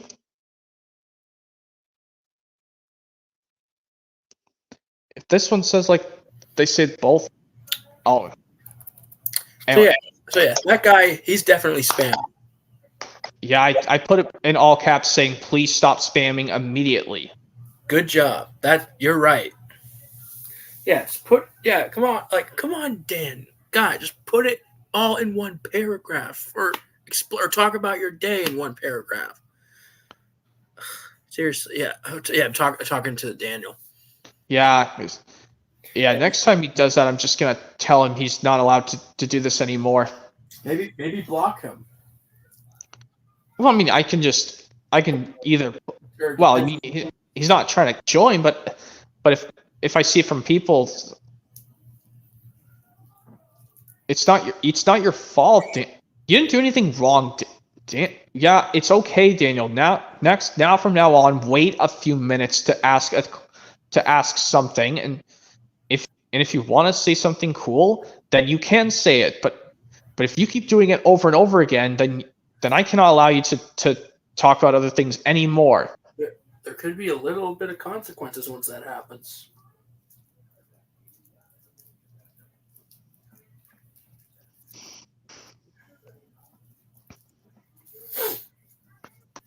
But yeah, as I was saying, yes, these two princess stories volumes, well, just one princess got replaced by the other. Well, like this one, Ariel and Jasmine are still on the front cover of Volume 1, but Belle's on Volume 1. Snow White replaced Belle in Volume 2. Oh, that's it. Sorry, I'm just putting a movie in on VHS. Watching this stuff there. But first, I'm just gonna have the volume on low for a bit while we talk. Don't worry. Yeah. I'm not gonna have it blasting loud. Yeah. Trying to make sure as well as I can. I just want to hear it a bit. So yeah, Mrs. Doubtfire, probably the best movie of 1993, maybe. Yep, next to Homeward Bound: The Incredible Journey, or and The Sandlot as well. And The Sandlot, yes. I'm sure you've seen The Sandlot. Yes, I have. I have to see the other two soon. Maybe if I get that triple feature with the other two, and well, you're kind of in trouble, Daniel. What the? What did he do this time? He said he was sorry, but then he asked, "Am I asking too many questions?" And I said, and then he asked, "Am I in trouble?" And I said, "Yes, you are. You're kind of." Yeah, you're gonna be in deep trouble if you keep up the spamming nonsense, and there'll be consequences, sir. Yeah. Yep, that's just Mrs. Doubtfire playing on his TV, guys. Yeah, it's the previews first. Right. It's showing a preview for Shirley Temple collection on VHS. I don't know anything about those films, to be honest. I've never seen those. I've only seen pieces of some. Because I heard Shirley Temple. She was popular back in the 30s when she was a toddler. Yeah. Yeah. She's popular. I mean, may she rest in peace. Yeah. Yeah. Another thing I want to bring up with another show, since you're still at the previews of Mrs. Doubtfire on VHS. Yeah, I can even sing the part from the Zabumafu episode. They're going to the closet. About the same part? Yeah, the one where the closet, Zabu sings, "They're going to the closet." Yeah, they're going to the closet. They're going on a trip. They're going to the closet to grab their stuff and split. And all that crap just falls on them. Yeah, right. They open the closet and all the shit falls everywhere and creates a big avalanche. Yeah, but there's one instance in one clip where they did think nothing was going to fall and they were saved, but then no, it was a lie.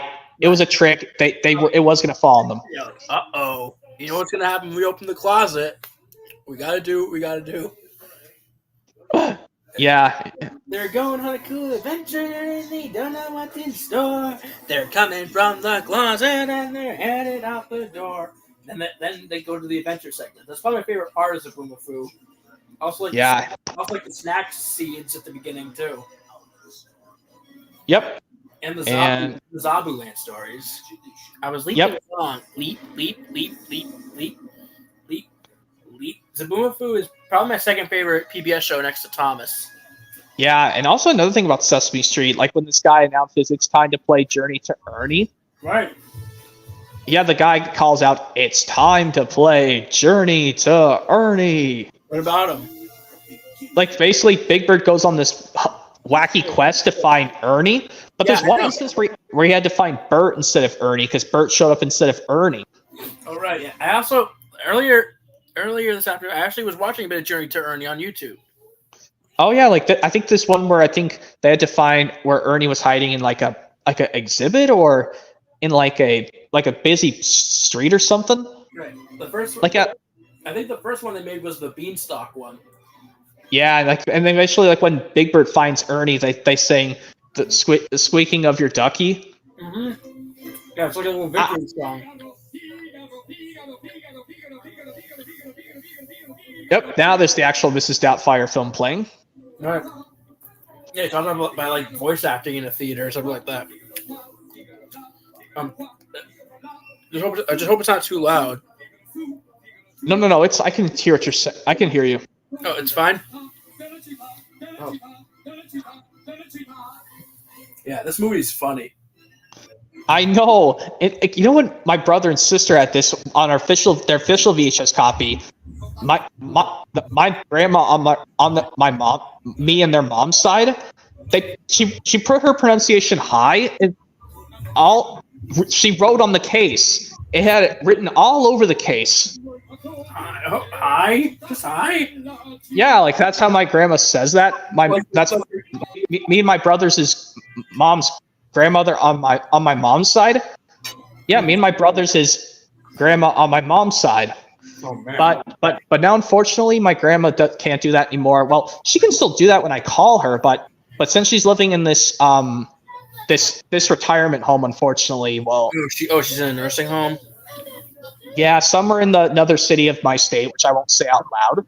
Okay. I'll also say she's just in a nursing home now. I can tell. And I know, and she told me the unfortunate news: she can't even walk fully anymore. Aww. It's like some people, like, they just, whenever they can't walk anymore, that's. My mom is in a nursing home too. Oh man, that's the summer thing with my mom's mother. Because my mom, she's had a stroke and diabetes for quite a long time. She's Wow. only she's been in a nursing home for almost 10 years since she was 50. Oh my, and wow, that's been so many years. No, and she's 60 now, and she's still in the nursing home. Yeah, I think there's. She's doing well. I mean, I still go and see her once in a while. Definitely. I mean, I don't think I've met your mother. I don't know what she looks like, to be honest. Oh no, you definitely haven't. I wouldn't know her, to be honest. I mean, this is something I never met my other YouTuber friends. I've never met their parents before. Pretty sure you haven't. No, but something with that Mrs. Doubtfire you're watching, it's like the kids have to spend time with their dad and sometimes with their mom because they're divorced.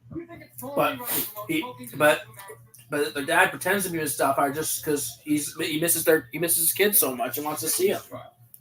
Well, but then the way he finds a way to disguise himself as a woman to still be with the kids and the mom and their mom technically. But when the mom found out, she got really pissed off than ever. Well, that was towards the end of the film because I watched Mrs. Doubtfire before. Yeah. Basically, like yes, like that's like it was during the dinner at the restaurant at nighttime. And, Right. well, I know that the character Pierce Brosnan plays in this film because I know Pierce Brosnan was the narrator of the TOS movie The Great Discovery. Yeah, Stu is the character's name that Pierce Brosnan plays. Nice.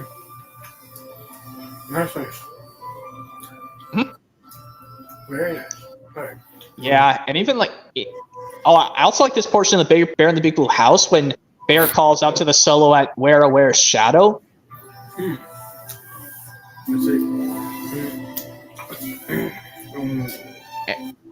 And VHS and DVD Lover 66 is saying sorry about your mom, PD Productions. That's okay. Thanks. That's all right. And I already mentioned that it's been 15 years since my dad passed away.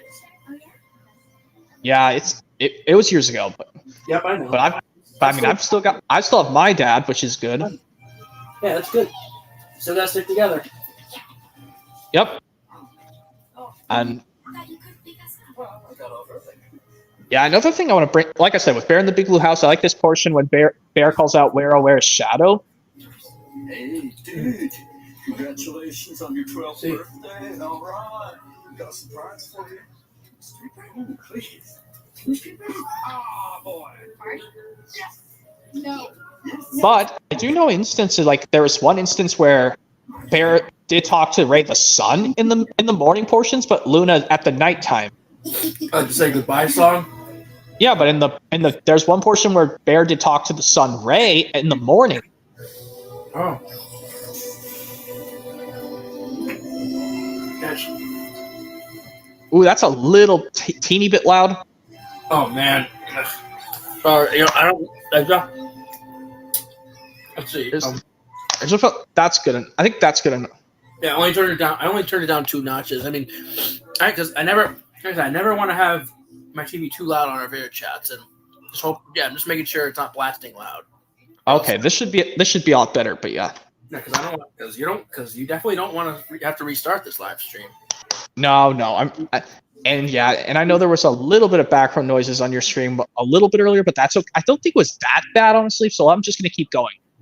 Go ahead. So I'm just gonna leave this where it is. No problem. Because, well, some people say you have to just live with it sometimes, and anything can happen. It is what it is. Yeah, anything can happen. Right. Yep.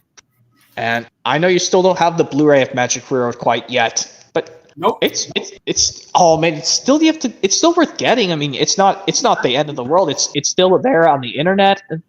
Yeah, maybe FYE might have it sometime. I don't think I would. I think a month ago, I was at FYE, but they didn't have the Magic Railroad Blu-ray. But I'm actually gonna have to unfortunately live with getting these films, like I should with that Parent Trap with the Lindsay Lohan remake from '98, but it's a 2005 DVD. That I'll have to get the old school Parent Trap 1961 version on DVD in a 2-movie pack because I think this old school one got a sequel. Nice. Well, I'll check and see if it's good. Kind of like I said, I have to give that Charlotte's Web 2 Wilbur's Great Adventure 2003 movie a try. Oh. that's a similar thing. I'm just gonna give the second one a try because I've already seen that. Also, like I did, yes, I got that Top Gun 2 movie collection on 4K back in the end of 2022. I just watched Top Gun Maverick to give it a try because I've watched the original Top Gun before. I have the original. And I have the 1987 VHS. Of the first Top Gun, you don't have the 2 movie set of both Top Gun and the new Maverick one? Nope. Oh man, the new Top Gun Maverick I like more than the original in my personal opinion. Oh. Just like how I like this Lady and the Tramp 2 more than the original Lady and the Tramp, I think the new Top Gun Maverick even outbeat the original Top Gun in my personal opinion. Well, I don't say the originals of Top Gun is bad. I mean, even if I have to live with the boys playing volleyball on the beach without shirts on. Hey, but with their bathing suits on though? No, I think that's why they were showing their stomachs in that portion of the first Top Gun because they were playing with their swimsuits. Right. Let's see. Have you ever seen the Nutty Professor movie with Eddie Murphy from 1996? I heard it was funny, but I never gave it a watch. But I'm probably just gonna. Oh man, I heard it's so hilarious though, and I want to give it a try. Eddie Murphy plays like a few characters. Well, it's just like how the Polar Express, Tom Hanks does not only voice the conductor, but he also does a kid voice for the hero boy and the hobo and the boy's dad. And Santa. And Santa, yes. And the narrator. And of course, narrating the film. But the narrator doesn't say like much in the film. Tom Hanks is only just says the first few and last few sentences of the book. Yeah, but other than that, he voices the boy, the conductor, Santa Claus, the hobo, and the boy's dad. Right. Like, I think the boy's dad only spoke a few times in Polar Express at the beginning. Like, yep, while the kids were asleep, and when on Christmas Day at the end. Yeah, like this one where he goes, like basically like the dad at the very end says, "What's this?" Broken. Like it, and says, "Sorry about that, sport." That's right. And then the final line from the mom said, "Come on, kids, we don't want to be late." I wonder if they're going to church or something. No, I think, or either they're going to their grandma's house. I don't know. Or some Christmas party, and then finally we go off to the film's hit song "Believe" by Josh Groban. Oh yes, I like to listen to the lyrics from the Polar Express song "Believe." And I love that's one of my favorite Christmas songs. I love singing that song so much. Definitely, it's a beautiful song. I sung the Polar Express song "Believe" in one of my high school Christmas choir concerts before. I did a cover of that when me and one of my classes from high school went Christmas caroling for the nursing at a nursing home. Yeah, we sang the scene. That's the song I sang. Yeah, but yeah, something I'm just gonna explain here normally because I know you. Something I want to bring up here, PD Productions. Is like every time I watch these scenes from the Mr. Perkins scene segments from the Merry Winter Wish DVD of Thomas, like when Mr. Perkins saw some Christmas carolers coming in, at least they were dressed up, bundled up, warm. But for some reason, in the Christmas time CGI song of Thomas from season 18, all the passengers, some of them were wearing shorts, but you're not supposed to wear shorts in the winter time. Because you could get very sick if you wore summer clothes in the winter. Yeah, like even like this one lady passenger was wearing a dress. But luckily it was cool, like in the Perkins segment on Merry Winter Wish, 2 carolers came in and they were dressed up, bundled up, and all warm. Mm-hmm. Good. Yeah, like and they were singing out Jingle Bells and Mr. Perkins joined in. Oh yeah, I wonder if that was the only I was probably one of the only times Perkins had visitors in the Energized common room. Well, also yes. Don't forget the magic show that he did. The first one was Merry Winter Wish when some carolers came to visit the common room. And then afterwards, was it? That was the magic show from Rescue on the Rails. Right. And then finally Go Thomas with Archie. Yeah, played by this actor, I don't know the name, who played Archie Higginbottom. Luckily, he's still alive along with Robert Slade. Yeah, Archie. And like Archie he looked like he had a bit of autism since he was being confused a lot. Because he didn't know anything about being an engine driver, but then all of a sudden, Like Mr. Perkins showed him how to do these things so he could be a really useful driver like him. Hello? Well- Hello, Knockford Station in driver's common room. Perkins speaking. Like, well, but in Go-Go Thomas, Archie actually said Mr. Perkins' first name, Gilbert Perkins. I was like, what? You should call him Mr. Perkins, Archie. Kind of like how people should call teachers by their Mr. And their last name. You shouldn't call teachers or other people by their first name. And sometimes some managers too. I mean, my managers my bosses at my work, they don't mind me saying their first name. Yeah. I have to say their first name. If I don't, then I don't. I wouldn't get in trouble. It's just I think they just want me to just correct myself. Oh. Like if I actually said their wrong name or something. Anyway. But yeah, that's 3 U.S. Thomas CGI episodic releases where another person was in we saw other people in the driver's common room besides Mr. Perkins himself. Right. I miss that in the driver's common room. But yeah, like all the other future ones, Mr. Perkins is in the signal box.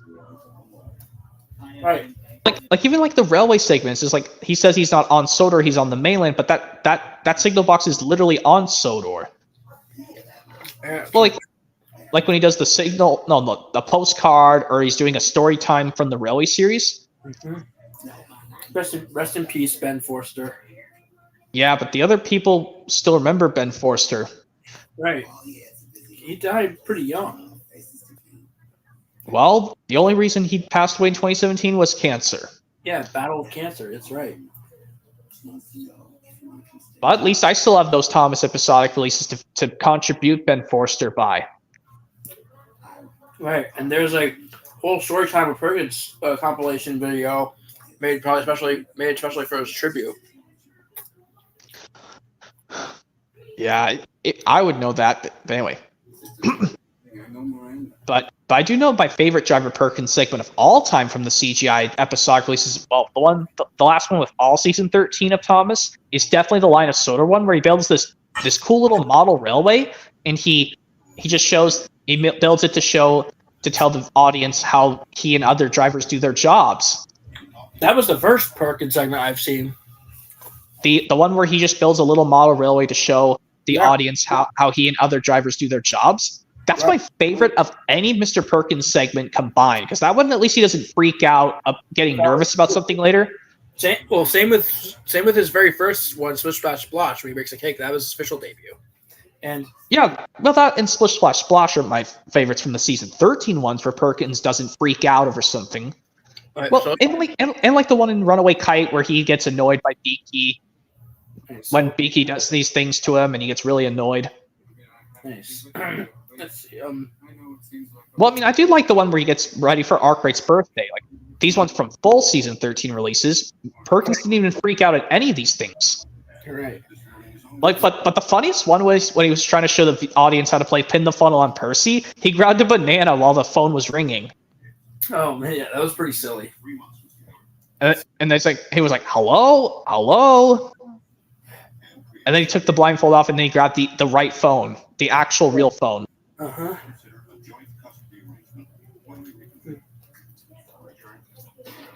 Let's see.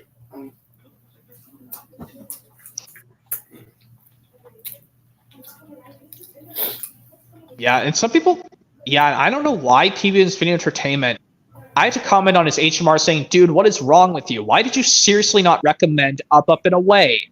Because he says, like, the Nitrogen era is his least favorite era of Thomas. But come on, in my personal opinion, I do like the... Does he not respect your opinions on CGI Thomas? Well, he says the Brenner era is the best, and I agree with him, but he says he doesn't like... He says he doesn't like any of the CGI Miller stuff. Well, he just has to respect opinions. Like, I respect your opinions on CGI Thomas. Because I only prefer the model series. But like I said, all these ones with Perkins, like from 2010, my favorite's the one from Line of Sodor when he doesn't freak out once. Right, and Line of Sodor, that was in theaters, right? Yeah, well, those didn't show the Perkins segments until the DVD release in December. Oh, so just the episodes themselves were in theaters? I think so. I don't think they. What about Splash Splash? Wasn't the Perkins segment of that shown in theaters? I think so. And I mean, even like when we saw Perkins for the very first time on a Thomas episodic release, he was checking to make sure he got everything ready to make the cake. When he closed the cookbook, it got flour all over his blazer. Right. I mean, he could have just taken it off right before that happened. But,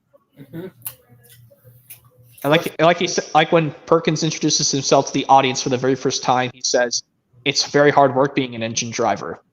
He could have said, "I'm very pleased to meet you," like he did in Creaky Cranky. Well, in Creaky Cranky, he said, "There are lots and lots of drivers," and he says, "I'm one of them." I know, but he could have said that on Splash Splash because that was his official debut. Yeah. And even like this Wobbly Wheels and Whistles one where he wants to spend his day off at the beach, but he's stranded at Epworth Station until Henry arrives, but Henry got very late, arrived too late with the delivery. He thought it was sad at first, but then he didn't care. He got used to it. But like his delivery, he didn't even mind Henry's delivery getting late anyway. Because like sacks of sand. I wonder what the delivery was for. I guess Perkins decided if he can't go to the beach now if it's too dark, he says he'll just make a beach of his own and clean it up later in the engine driver's common room. Yeah, I mean, he got something right. So I guess the beach could come to him and his imagination. Yep, and he just made his own beach, and he said it can be cleaned up later. Yeah, so it's good to use imaginations like that. But the ones on Pop Goes Thomas make me chuckle a lot. Not only does the episode Pop Goes Thomas make me laugh whenever Thomas makes giggles because of that sound of the popping corks make him laugh, but all these Perkins scenes where he tries to do all these things for these costumes, they make me laugh too. Right. I think Pop Goes Thomas was on PBS Kids first. Well, that was this. Well, Oh the Indignity and Pop Goes Thomas are from the PBS area, and I think Sounds and Smells. Sounds smells? I don't know what that. Sounds and Smells. I don't know what I can't remember what number it is though. I didn't know those two aired it closer to like far away from each other. Pop Goes Thomas and Oh the Indignity, but they came on DVDs a couple releases away. Yeah, well, it was Oh the Indignity first, then Pop Goes Thomas. But I do know, like, the first one, the one that made me laugh the most on the Perkins segments on Pop Goes Thomas, when he put the custard pie in his head. Isn't that what clowns do, though? Yeah, they stuck them in their face to make people laugh. But when Perkins was upset, he couldn't go as a clown because Mr. Arkwright was going to go as a clown. He stuck it in his on top of his head instead of in his face. I got frustrated. Well, no, he was disappointed. Right. Now that pie would probably get lice. Yeah, and then of course, like he tries to do, but then all of a sudden, if Sir Topham Hatt would be wearing, but then Perkins' final idea, if Sir Topham Hatt's going to be wearing a costume, then he won't be Sir Topham Hatt himself. That's right. So he took pieces. So Mr. Perkins, he took pieces of the magician's costume and the cowboy costume. Yep, and then he had to put like a pillow up his chest because that's how Sir Topham Hatt looks like, because he's supposed to be like large. He's supposed to be the fat controller. Yep, and he does a great Sir Topham Hatt impression like this. Mr. Perkins, you are a really clever engine driver. Coming as me, Sir Topham Hatt, you are a really useful engine driver. And a good day to you all. Yep. And then I think like at the last scene because of Sticky Situations when he's as the pirate, One-Eyed Perkins. And as he said, he talks in normal voice goodbye, but then, or as One-Eyed Captain Perkins would say, "Arr." Wait a minute. Is this like the treasure hunt one? Yeah, from Sticky Situations US. Well, it's on both versions. Yeah, like at the last scene, he's the captain, One-Eyed Perkins, and and then he basically says goodbye in a normal voice, but then he does a pirate impression and says, or as one-eyed Captain Perkins says, "Arg." Right.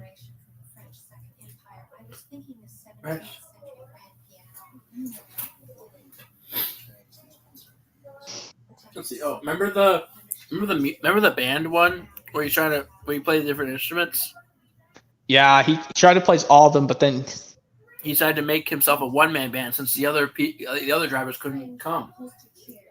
because there's been too much trouble out on the tracks. Mm-hmm. A lot of confusion and delay.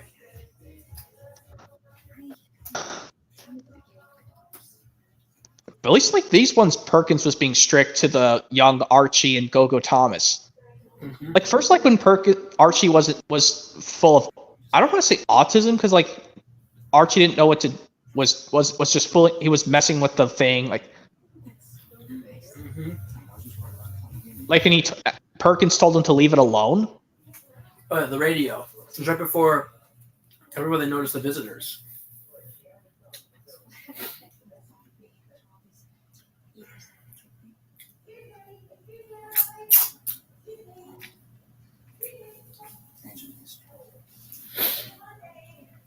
Also, remember the snow one, the snowed in one? Yeah, the Merry Christmas Thomas one. Yep. That's But that's so true. Imagine if they were stuck in the banishment scene from Monsters Incorporated. That'd be a worse. Well, that didn't happen because I know. Sullivan found a way to get out of the chameleons by using a sled. Right.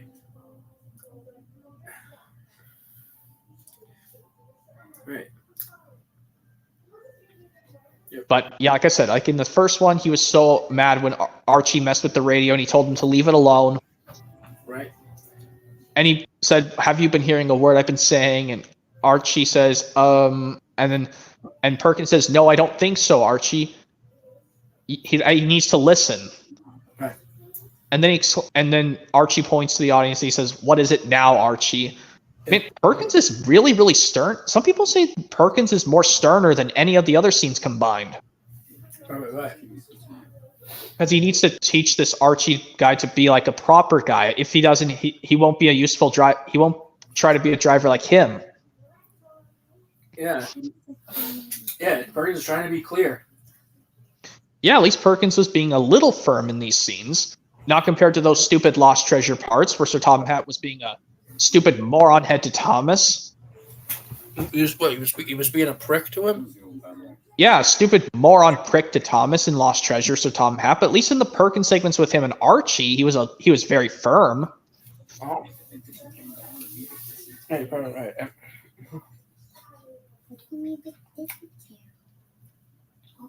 Some kind of protein, Tommy. We get diarrhea forever. Body dries up and die. Yeah, you should see my recent post, PD Productions. I was telling this YouTuber Raymar to stop commenting first on these posts I make for Jake Martin. Wait a minute. What's going on with Jake Martin? No, Jake Martin's awesome. He's an awesome guy, but I've been telling Raymar, this YouTuber, seriously to stop commenting first on these posts that are for Jake Martin. Yeah, because they should just be for him. Yeah, like whoever the post is for that person, they need to comment on it first. Yeah, they should come on their own messages from them, something like that. Like,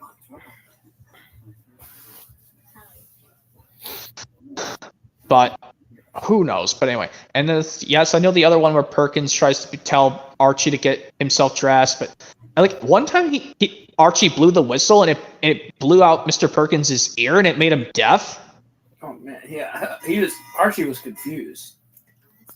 And then he was just, but then Perkins was trying to explain nicely to Sir Topham Hatt. That was just Archie practicing with the whistle, and he says everyone knows it's important to practice with your whistle.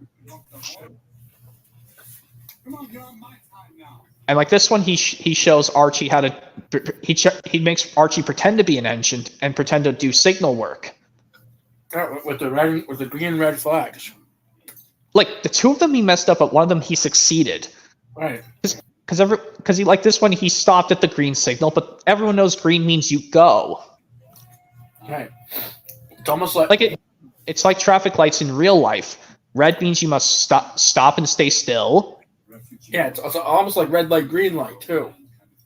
Yeah, like this one, he holds the red signal and the green signal flag to tell him, green, you can keep going, but red, you must stop quickly. Mm-hmm. At least one of them he succeeded, proceeding through the green, but this one he went through the red. Right, And he actually hit Perkins on accident. he says, you might hit someone. Oh dear. Oh dear, oh dear. Mm-hmm. And then he tries to he gets on Perkins again. He tells Archie to get off of him.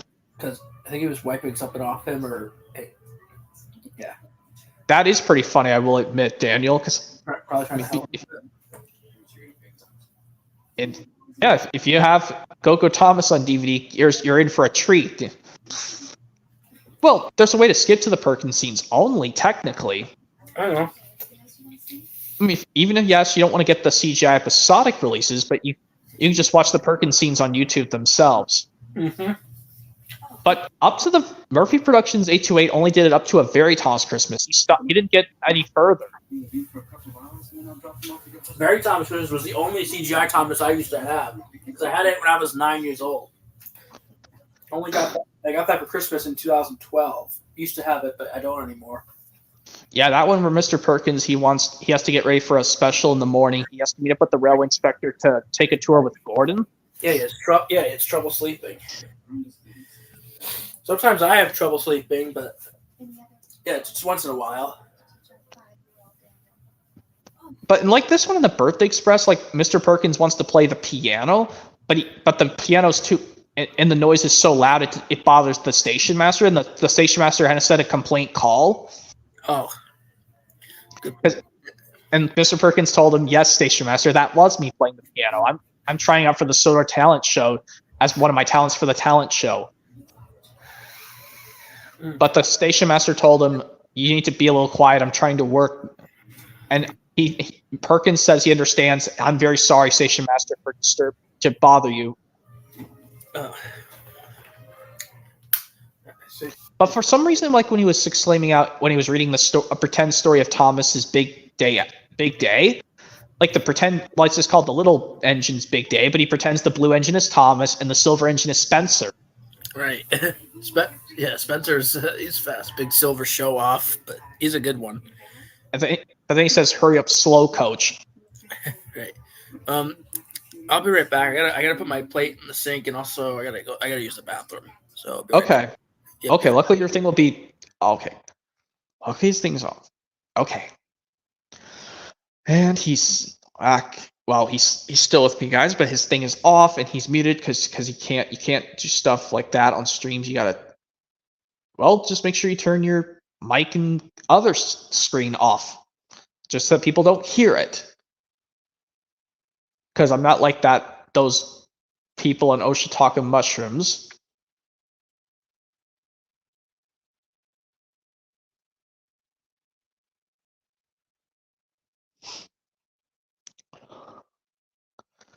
And also, yeah, like I said, I'm probably just going to get all these DVDs of these Disney classics because I have their counterparts on DVD. That's the other reasons I should get the Great Muppet Caper on DVD one of these days alone. Because the reasons also being is because I want to have Muppet Treasure Island next to the original 1950s version of Treasure Island.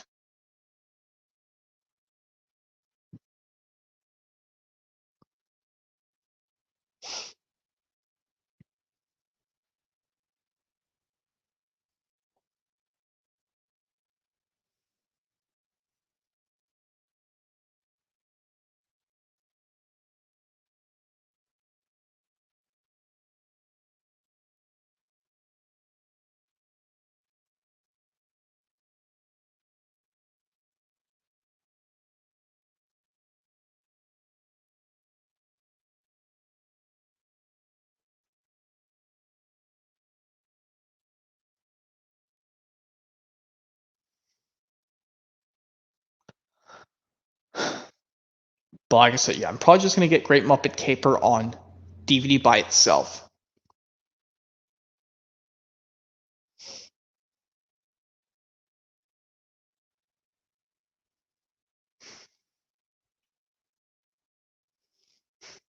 that's the reasons why I didn't get the double feature. So that way I just have to live with just this Disney animated double feature of these Disney animated films along with The Reluctant Dragon going in backwards order.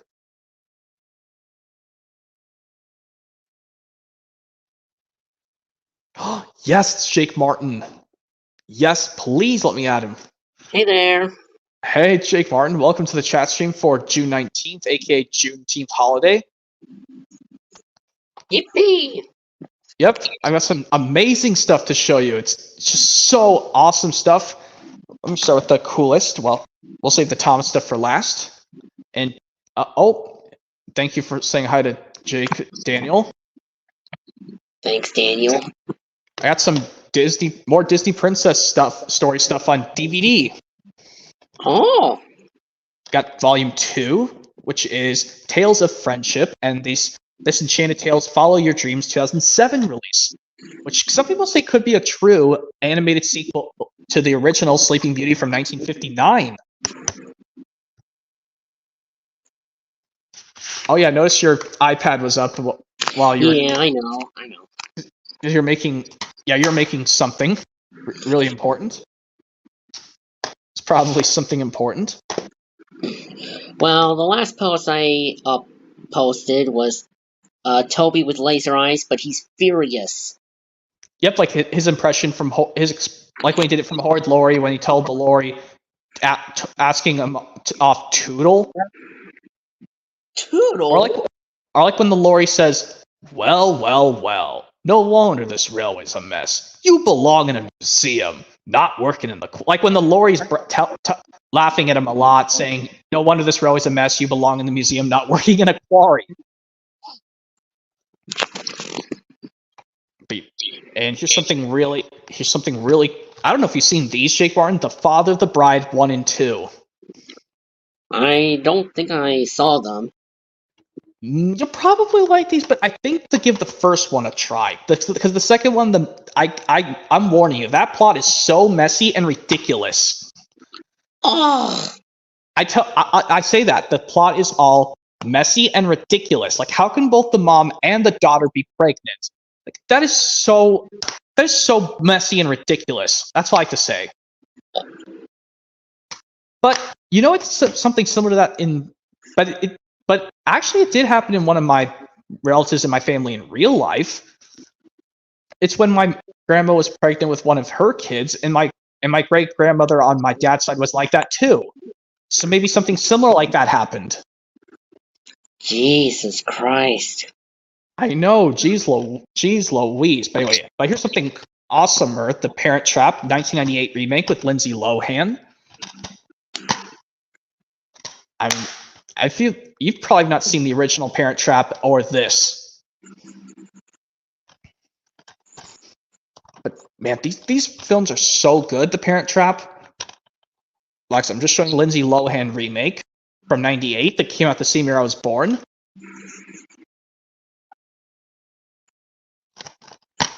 Yep. Yeah, I know PD Productions is here too, but he had to go take care of some stuff. But luckily, he remembered to turn his mic and camera off because you. Anyway, yep. I don't think you have this either, Jake Martin. The Parent Trap Lindsay Lohan version remake from '98. I recommend it. It's really good.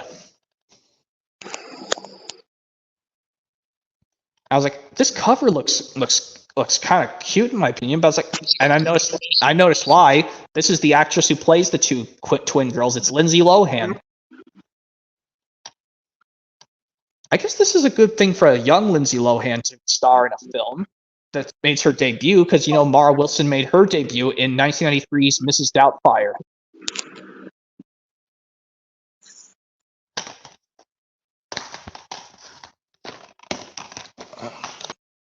And here's my Bob the Builder Built to Be Wild 2006 DVD. I'm still trying to get it. Yeah, don't know what releases from 2006 will be with this. Since the only 2006 Dragon Tales DVD you have is Experience New Things. Maybe this will be with Let's Be Brave 2006 DVD of Dragon Tales. Who knows?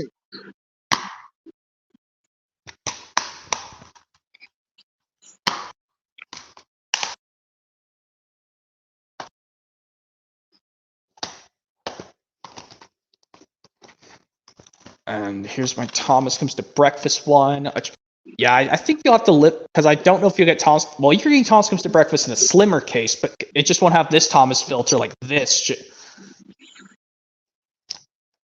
Where the Thomas's filter on his face is like, well, it's almost taken from James and the Queen of Soda, but it's like how it's filtered. Like yellow sunset lighting. Yeah, but on the slim case variant and the Lionsgate reprint, which I'm refused to go near that variant of Thomas Comes to Breakfast, but it's on the Anchor Bay slim case variant, which I'm trying to say. Everything is the same, except they changed just the sunset filter on Thomas's face on this thicker style case. But I know you're going to get the wood train pack of this. And the similar thing with Thomas Gets Bumped and...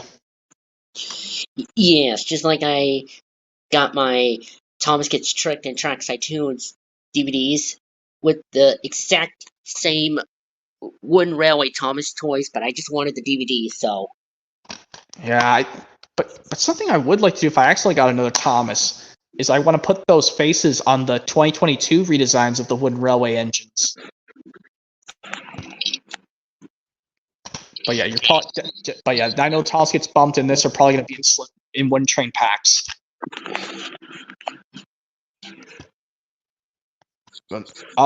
Sorry about that. That's Jake Martin's screen going on and off with the thing, guys. I'm not doing anything. I wasn't doing anything wrong to his screen. My screen's fine, and so is my iPad. Oh, okay. It was just his thing, guys. That wasn't me. Okay, sorry about that. It's all right. I was just showing Jake Martin some stuff. Good. Here's Pretty Woman, Jake Martin, which this is one of my grandfather's favorite movies.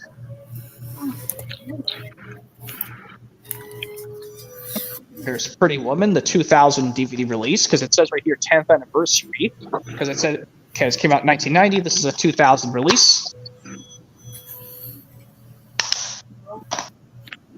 And I'm showing you just these two Dragon Tales DVDs, Jake Martin. I got 2009 prints. Yes. Oh! Tell me a little bit about Yep, I'm just showing you these two because Experience New Things is one of those three that you have.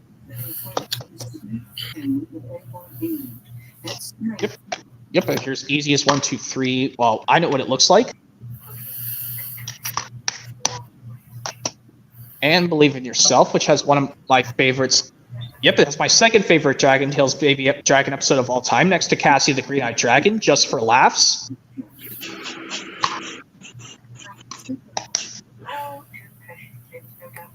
Which, yes, I'm actually quite impressed in Dragon Tales episodes with the baby dragons when both Kiki and Finn are together. They didn't even cry once. Oh. But for some reason in solo episodes, they will sometimes cry. Yeah. But, like I said, it's just due to the lady Ellen Kennedy voicing Kiki, Finn, and also Cassie's mom. Yeah, and Cassie's dad in the sleepover episode, he sounds like a young person. Well, Ty Olsen also does Cassie's dad along with Boy. Oh. That's why it's kind of like an actual normal voice for Cassie's dad is because of Ty Olsen. Oh.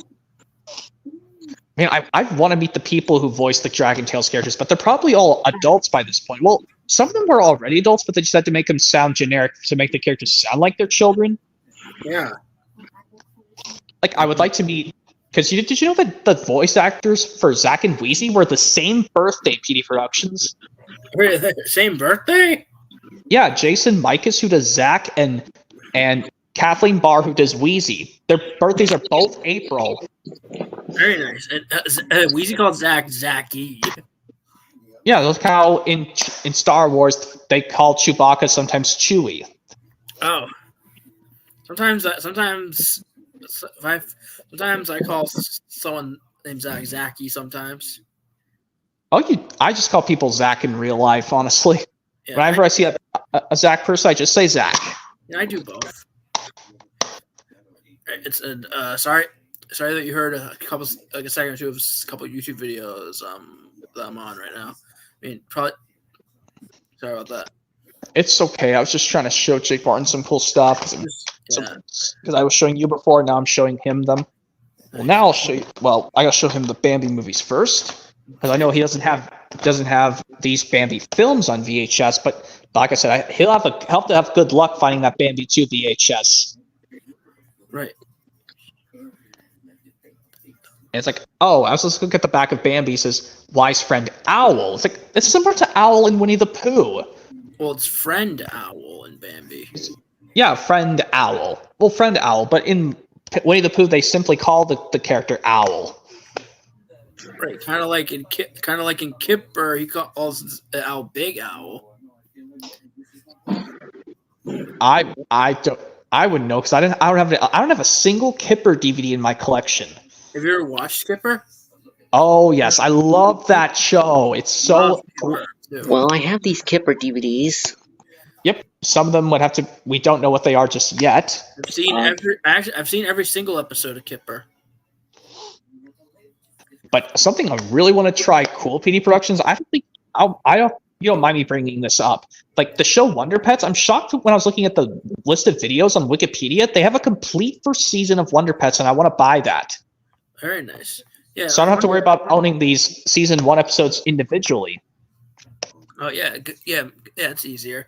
And Wonder Pets, I mean, my opinion, I mean, it's by Little Airplane Productions, the same company that made Ubi.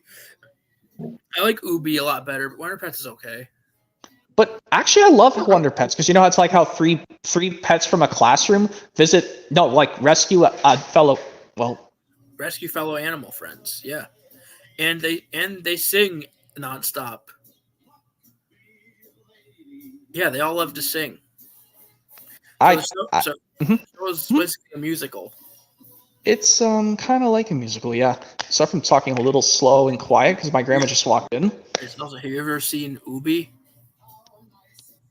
I don't think so. Friends with the talking hands. I don't like that stuff. I'm not a big fan of that stuff, to be honest. So I actually love Ubi. In my opinion, it's pretty good show on Nick Jr. I mean, I'm actually shocked it's not a bonus feature on some Blue's Clues DVDs. Yeah, it's amazing. But like I said, I think like I said, Wonder Pets is a really good one. But I'm actually scared to watch this one episode of Wonder Pets where it says the Wonder Pets and a baby. Like if they have to take care of a human baby in that episode, God, I'm gonna have to say that's another bad baby episode, along with the Toss the Babysitter episode or the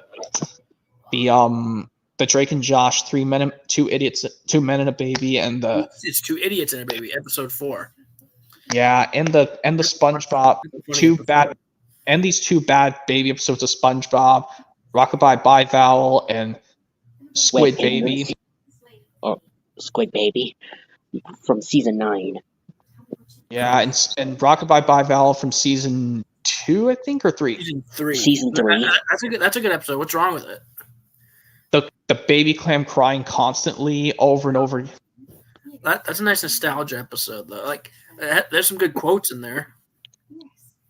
I mean, I couldn't even quote them out myself because I don't think I want to try, honestly. Okay. But wait, I think I could. Oh. Okay, I think it was just for a few minutes, guys. So like I said, you don't have these yet, Jake Martin, the Bambi and Bambi 2. Of course I don't. Good luck finding the VHS of Bambi 2. It's extraordinarily expensive. But this Platinum Edition, easy to find. No problem, because I know... Oh, yes. That is super easy to find. I mean, this one's got some cool fun and games in it, too. Right. Oh, and let's see. But it's one of my 3 aunts' least favorite Disney film. Oh. It made one of my aunts cry when she watched this. Oh, because of Bambi's mother getting shot. Yup. That's why she never watches Bambi ever again. Well, it is a sad movie, and that is the main reason why it's a sad movie. It's still a classic, nonetheless, though. I know. Bambi 2 at least improved over the original. Right, and Bambi's mother getting shot was the very first Disney animated death. Well, the killing wasn't shown on screen, but it was shown off screen. Yeah, because people don't want to see it on screen. It would be more sad. So good thing it was off camera. Well, at least Bambi 2, they just did something different compared to the first. Yeah, because Bambi 2 took place in the middle of the original film, right after his mother's been shot. But the good thing, his mother appeared in a dream while Bambi was asleep. I was like, that is something cool, I will admit, in Bambi 2, because I watched this film on Disney Plus, Bambi 2. Yeah, and also it has that has Patrick Stewart as the Great Prince of the Forest. Yep. I wouldn't say I would say, wait, he's Bambi's dad? No, he's not. He's just the prince. He is his father, yes. Oh, he's his father. Okay. See, like that's his dad because he's in the form of the pyramid right there. Right. And and Patrick Stewart, he did great in that one. I love Patrick Stewart. He's good. Mm-hmm. He also was in Chicken Little as Mr. Woolsworth. Yeah, you should have seen this Jake Martin. I took some I didn't take the better quality pictures. I just found them on Google. I downloaded them from the internet. From these scenes I took before from Lady the Tramp 2 Scamps Adventure of Junior doing all these laughing poses and different stuff. And you've seen Chicken Little, right? It's really good. Yeah, it's very funny. Even though it's Disney's lowest rated animated film, I enjoyed it. Because I enjoy all the Disney animated features, even though some might not be my favorite. I mean, I'll still enjoy them. Yeah, like Chicken Little was hilarious, in my opinion. Like, yeah, I love the song "One Little Slip" by Bare Naked Ladies because that song is easy to play on guitar as well. Yeah, I hope you enjoyed me performing it on a couple weeks ago. Of course. I mean, I couldn't perform with like a harmonica or a flute because I'm not good at playing instruments. Yeah, it's easy. Yeah, well, hope you liked my guitar playing. Yeah, I can't wait to perform it again sometime. Yep. Here's something cool, Jake Martin, my Mugglers Mud DVD. But what's this booklet? Yeah, just like my Sounds of Sodor DVD. Yep, the DVD guide. Yep. Which has the mix of episodes from different eras, Mud Glorious Mud. Hey, Jake Martin. Yeah. It looks like a kitty litter box over there. That's his. It is. That's a litter box. Yeah. Oh yeah, you have a cat. Yep. Here's the guy. Her name's Layla. Hey. Pretty precious. She's a precious kitty. I have a cat too. I don't have a cat. If I had a single cat in my house, guys, my dad would go bananas. Is he allergic? No, he says I'm not a good pet carer. He says I don't know how to take care of pets. That's why he doesn't allow me to get another cat or dog. So you don't have any pets at all?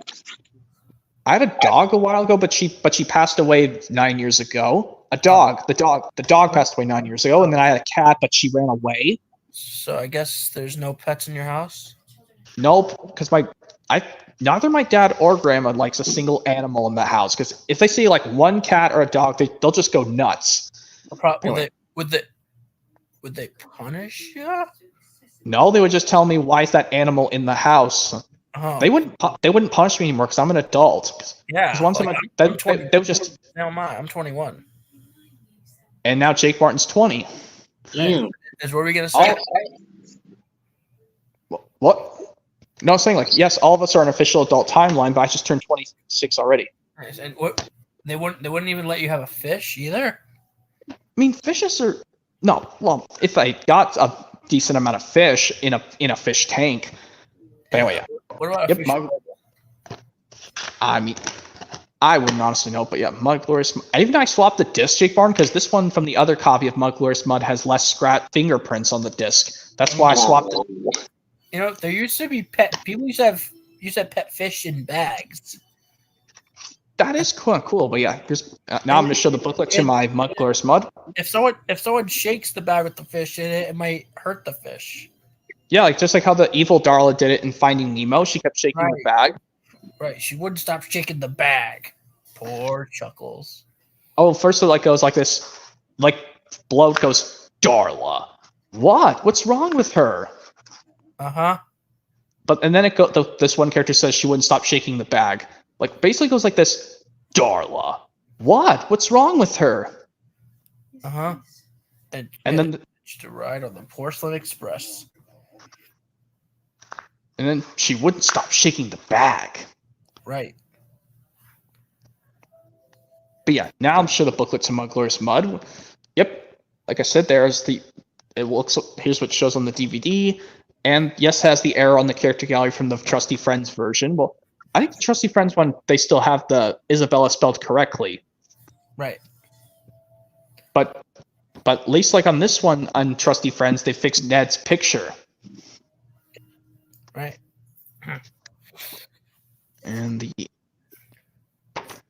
And bother you, Wawa Wubsy, even though I respect your opinion, Jake Martin, that you like Wawa Wubsy, but I just don't like it that much. Yeah. It's just okay, in my opinion. I'm just gonna get Wonder Pets, like just the first season, because all the other episodic releases I have to watch what I'm doing to see if it's season 1 episodes I already have. Mm-hmm. But unlike these Mr. Rogers Neighborhood collections, which I'm gonna get the other 3 off Amazon or eBay one of these days. Right. At least those ones have different episodes I can watch whenever I want. Mm-hmm. And now here's something really cool, Jake Martin. Well, here's my Toss's Christmas Carol, but I did something nicely. Yes, has that sheet advertising the disgusting Bob the Builder reboot, but I found it from a copy that had a broken disc holder, but I put it into the Bob the Builder Built to be Wild DVD by asking the clerk in the store nicely, can I put this in the Bob the Builder DVD so I can have this for my Thomas DVD? And he said yes. Why did you want to have the coupon for that reboot if we hate it? But it's just to have a complete copy because my copy was just so bare bones. I would never get a coupon for that reboot because then I would just rip it up. Or just like I saw in one of Lego Lovers' vlogs, he just crumpled it up. Yeah, because like I said, fuck the Bob the Builder reboot. Fuck it big time. Yeah, screw it, and even like stay away from Ready Steady Build. Like, seriously, why couldn't they just cancel the show instead of rebooting it? That's similar thing with Thomas. I'm not gonna have a single reboot Thomas in my collection. Right, 'cause All Engines Go sucks balls too. Yeah. One thing I don't like about the reboot of Bob the Builder is why couldn't they just brought back the funny Spud? I loved Spud. Yeah, and none of the characters are even right in the reboot. Like Scoop's supposed to be the leader of the machines, like in the original series in Project Build It. Also, I wonder if Keith Chapman worked for that reboot. I don't know, but anyway. Yeah, he did. Like, what was he like? Wonder why he had to revamp and change his own characters. I wouldn't honestly know, but also seeing this PD Productions and Jake Martin, like in the Project Build It series, when all the machines got these little radio things to contact each other.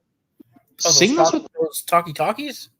Yeah, just like seeing those talkie-talkies on the machines, this kind of reminds me, like, even though you hate seasons 23 through 24 like Thomas, like I do, Jake Martin, it kind of reminds me of how like the engines got their rivets. Hmm. Well, even like when the engines got brass models for the tender engines in season 10 of the model series of Thomas, because their original props were getting old. Mm-hmm. Like they used their original models for like some cool stunts. Like they used the old original model of James as a model to paint him black and white black and yellow like a bee for the Green Controller episode. Yes.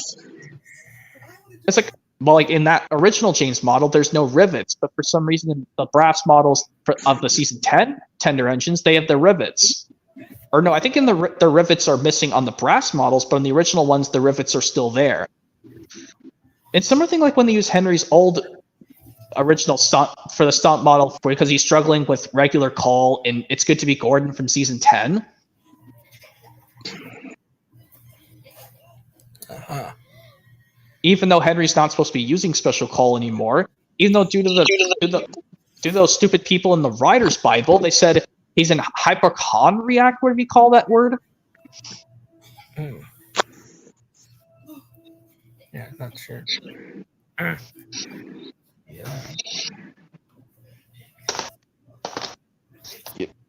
Yeah, I know that this Jake Martin, I know I'm showing Salty Secret on VHS and DVD, but I don't think you're going to get the Wooden Train bonus pack of Salty Secret on VHS that comes with Lori 1, but you might get the train pack with Duncan. I don't think so.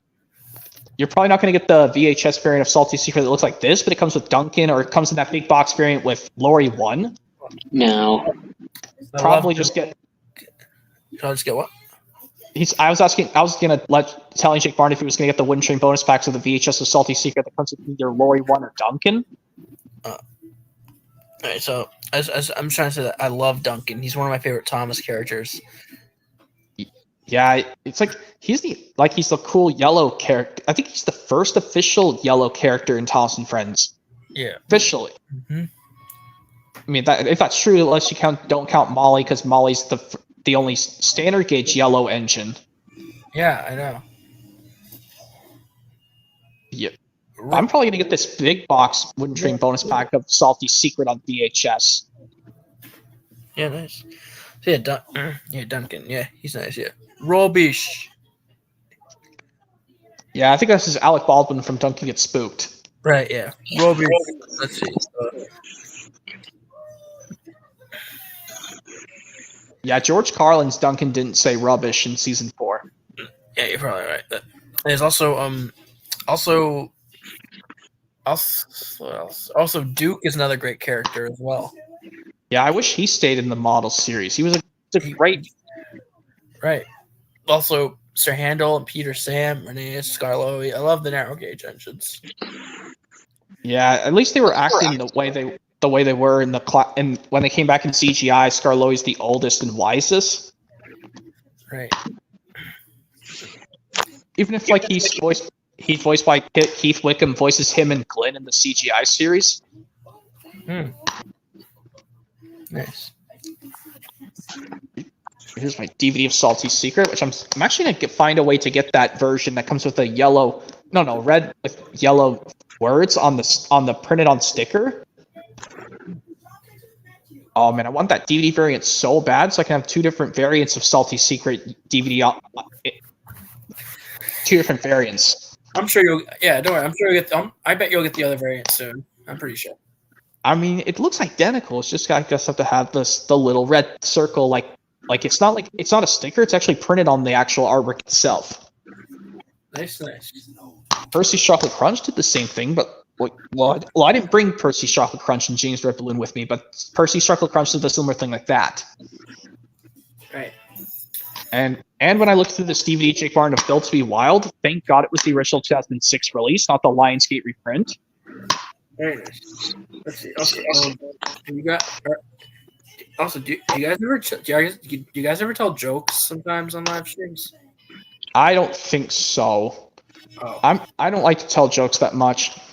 No. I mean, I tell them once in a while.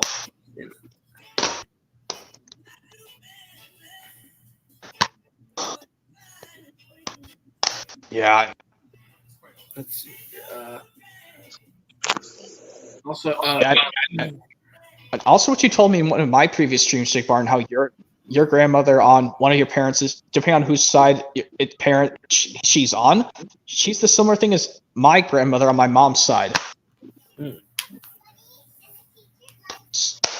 So it's not. It turns out your grandmother's not the only one who's not who lives in a nursing home like mine does. Mine does too, Jake Martin. I'm talking about my mom's mother, not my grandma on my mom's side.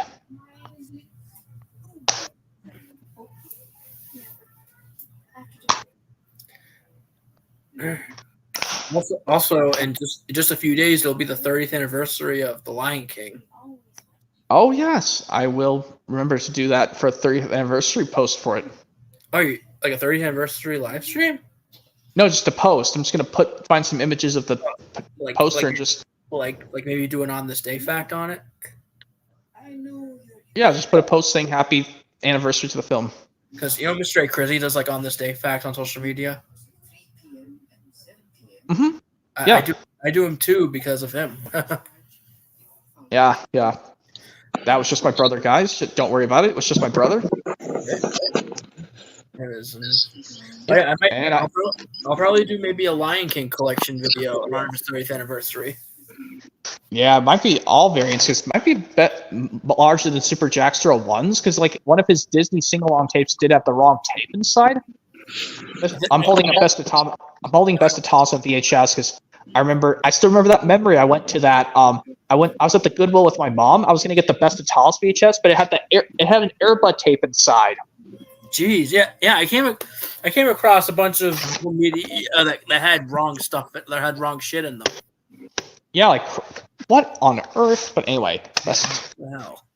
At least I found the original ink label variant of Best of Thomas and VHS, not the 2004 Entertainment version. Like, Right. because Hit Entertainment owns the Ghislaine Entertainment Studios now.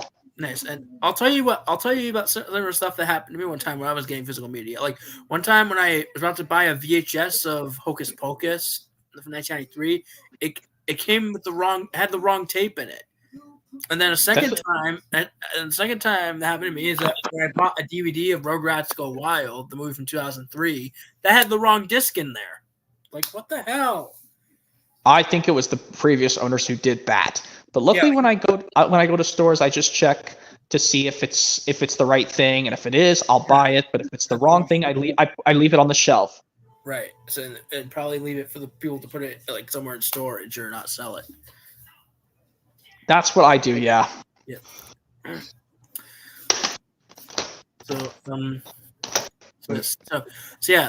So I will do a lot. So yeah, I'm probably gonna do a Lion King collection video sometime next week, maybe on its official 30th anniversary on June 24th.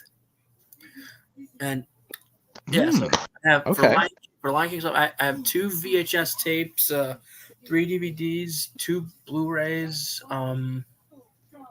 1 CD, 1 toy, and 1 poster, and 1 shirt. Lion King stuff. Yeah, if I have to fit every version of Toy Story, because Toy Story 5 is not out yet. It will be out in 2 years. And yeah, that's why I have to get every variant of Toy Story, but I don't need to have so many variants of Toy Story because I just like to show the versions I like the best. Yeah, because for me, I'm fine with the original home video versions. Like I'm fine with the original 1996 VHS, 2000 DVD, and 2010 Blu-ray. Yeah. And I know you're still looking for this, Shaquar, the DVD of Steamies versus Diesels, which I would tell them Hit Entertainment, what is your problem? Why did you put Spencer as a Diesel in Steamy or Diesel game when he's not a Diesel? Right.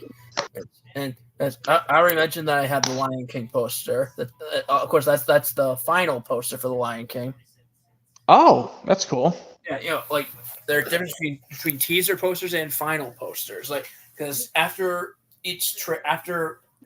once every movie gets promoted more, they like upgrade or change posters. Yep. Yeah. Speaking of this, also speaking of something cool, PD Productions and Jake Martin, because I've got a notification from. You don't know this YouTuber? It's totally Cody. He does reactions to stuff. Very nice. He did it. One of the recent notification I got from him is saying he's going to do a reaction to the first Lady in the Tramp. I would like to see him do it to Scamp's Adventure too. Very nice. Hopefully he doesn't get copyrighted by Disney. Well, I mean, and he'll have to live with reacting to these parts with the baby crying in the first Lady in the Tramp, but in the second one, maybe he'll just get more laughs of seeing Junior laugh hysterically at all these things in the second Lady in the Tramp. Yeah, you're probably right. And so, anyways, boys, I think I'm gonna sign off here and probably keep watching Mrs. Doubtfire. But thank you. Okay. Thanks so much for this live stream once again. I'm really excited to be on the next one, probably tomorrow night, right? Yeah. It's simply on guessing impressions. Yeah. Lucky. All right, I'll be looking forward to that. So in that case, see you guys tomorrow night and good night. Good night. To infinity and beyond. Right. See ya, PD Productions. Good night, guys. Peace out. Peace out.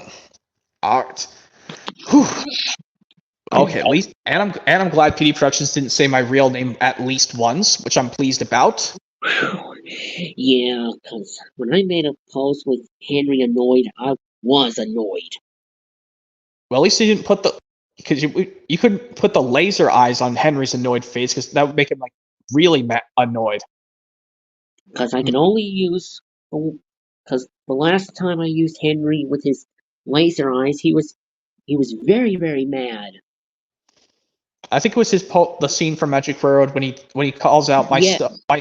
Yeah, when he had a pink mark on his nose when he says, "My smoke box doesn't feel sunny; it feels stuffed up."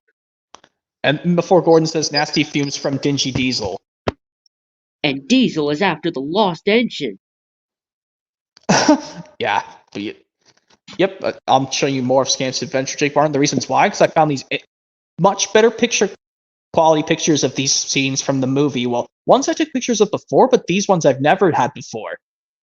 Like I've this faraway shot of Elizabeth Darling and Aunt Sarah with their close-ups of what they're really wearing on their feet. Like, yeah, this faraway shot when all the other junkyard dogs rummage the picnic on the ground in the grass, and Junior is surprised from a faraway distance while his mom is holding him.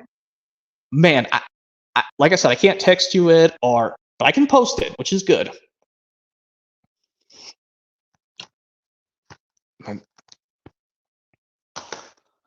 Like I said, I know our Lady and the Tramp simple DVD copies will look the same, Jake Barton, but I know you'll get the 2006 version because I know. But unfortunately, but even though you don't have to do the sneak peeks from the Scamp's Adventure 2006 DVD, but I think you might have to and just sit through that stupid little Einstein preview. Yeah, that's what I'm trying to do. I'm trying to get probably the 2-disc special edition DVD of Scamp's Adventure. No, it's not a special. It's not 2 discs because they only released on 1 disc for 2001 and 2006 DVDs. Or maybe not. But I'm not sure about this Disney Princess 2005 Volume 2, 2005 release. If they have little Einsteins on that, I'll be really mad. So am I. And even this 2007 one of Disney Princess Enchanted Tales, aka I like to call it the real true animated Sleeping Beauty 2 sequel. I like to pretend to call it Sleeping Beauty 2 in my personal opinion. Yeah, and these Kipper DVDs that I have official ones. I have Cuddly Critters and Tiger Tales, and one on a Hit Entertainment episode compilation is Hit Entertainment Children's Favorites, A Christmas Treasure, which has Christmas Eve taken from Let It Snow release.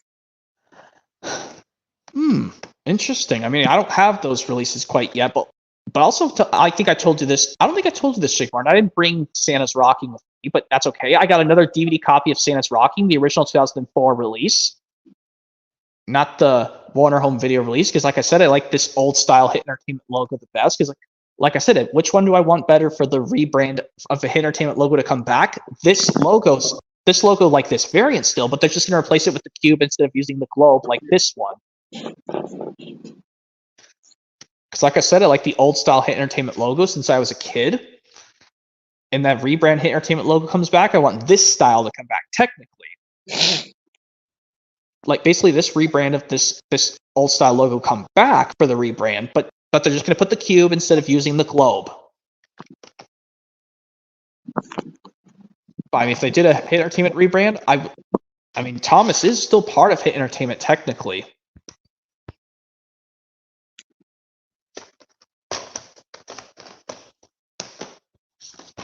And yeah, this is the best of Thomas. A simple one, Jake Martin, along with... Let me just show that in Salty Secret. Where's that? Basically, the ones that don't have that red circle printed on the artwork, just the simple ones. Not the ones that have the first time on DVD, like the circles on the actual artwork. You just want the simple versions. These two, basically. And the similar thing with Percy's Chocolate Crunch.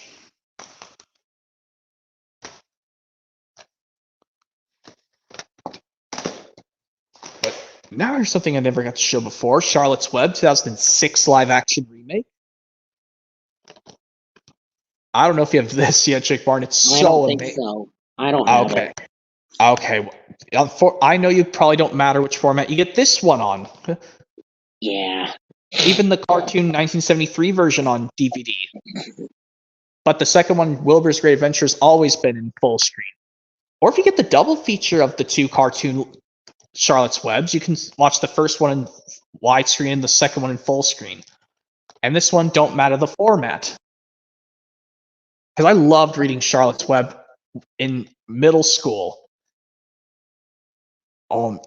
I'm glad to have this.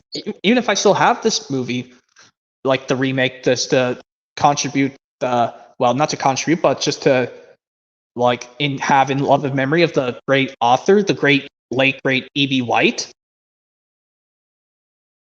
Rest in peace to that author who made this book, who made the book to this great tale, and also who made Trump of the Swan also like that.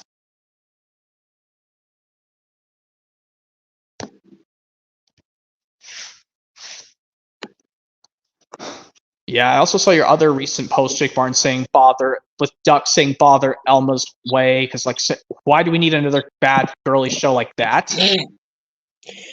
Yeah, I used Duck's post from By George. When he was so annoyed that George was in his way, like this one where he says, "There's no time to wait. I must clear my freight cars from the main line to let Gordon through." And then George would say, "Then he'll have to wait too." Oh, Thomas Movie Fan 123 is here. Less than a long Hello. time, I'll add him. Hey, Thomas Movie Fan Hey 123. I there. just finished stream. Nice. I was just showing some stuff for Jake Martin. Welcome to this chat stream. Yep. Charlotte's. The remake Charlotte's Web from 2006. And of course, Freaky Friday 2003 Lindsay Lohan remake.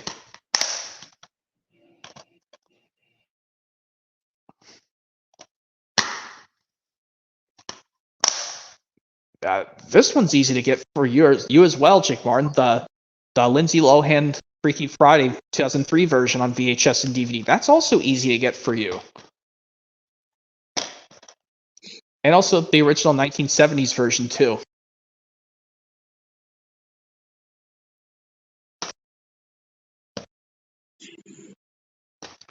But also I forgot to I should do another thing, but I don't know if I can, Jake Martin. Well, maybe I'll have to do the reaction to the Cassie the Green-Eyed Dragon thing again, where Cassie's mimicking silly airplane to make Finn eat the berry, but also do it like every time they do these funny things, but do it with the Three Big Engines laugh for Magic Railroad. Well, I'll figure that way somehow. Well, I'll have to do the reaction like Cassie making silly faces to feed the berry to Finn, and when Finn kisses her, we'll do the Big Engines laughs from Magic Railroad. Well, I'll have to try that one of these days on stream. Like, try again, but do it with the Big Engines laughing from Diesel 10's mess up.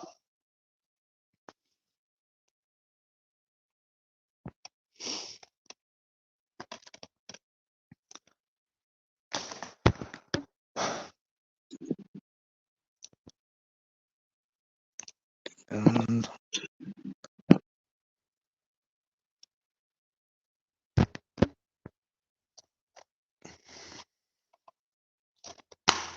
yeah, looks another thing. I'm glad I have another thing with the pink DVD case, Jake Martin, just so I can. I don't want to get annoying cancer. Getting cancer is bad. Yeah. Yeah, bother getting cancer, but at least touching something pink was. Some people say touching stuff with pink can get rid of it, but sometimes it just doesn't work.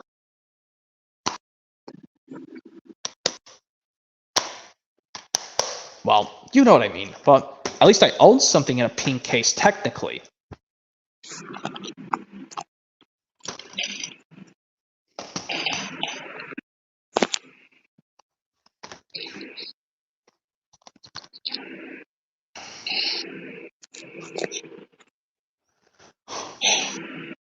Yeah, I even took some. I even downloaded these pictures of Scamp's girlfriend Angel off the internet, Jake Martin. Like,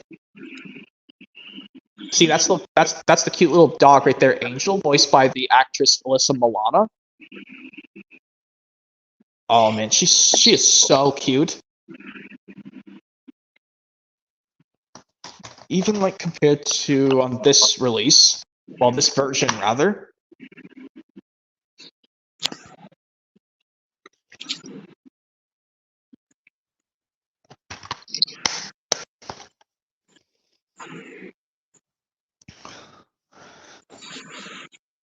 But But also, like, I have these images of these better quality images of Junior riding his baby carriage at the beginning of Lady and the Tramp 2 Scam's Adventure. Jake Martin is like is that what Flick had told me in one of his streams?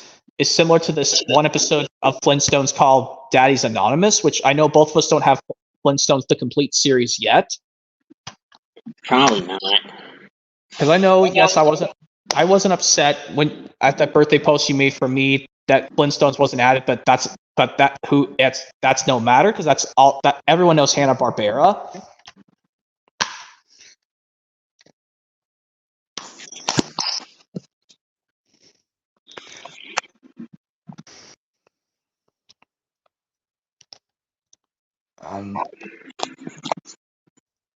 Yeah, like I said, this and the 2006 DVD of Scam's Adventure, they're both one discs. They don't have two discs. One disc is one with bonus features and one's with the movie.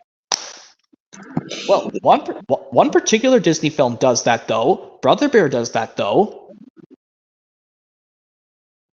The first Brother Bear from 2003, but aka it's got a DVD from 2004.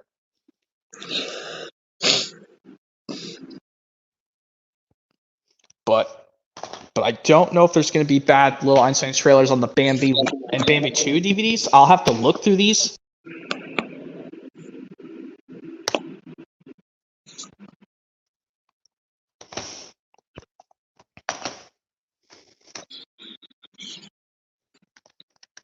But yeah, this is another reason why I'm owning Salty Secret on VHS, still owning for years to come. Is because I like how in the VHS, James Thrilly Splendid Engine song will play after the last episode's over.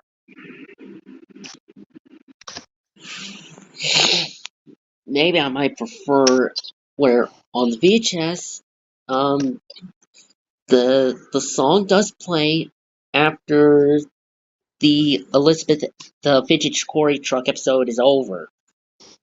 But unfortunately, the DVD, after the name board sequences for Elizabeth the Vintage Quarry Truck is over, it just cuts to the credits.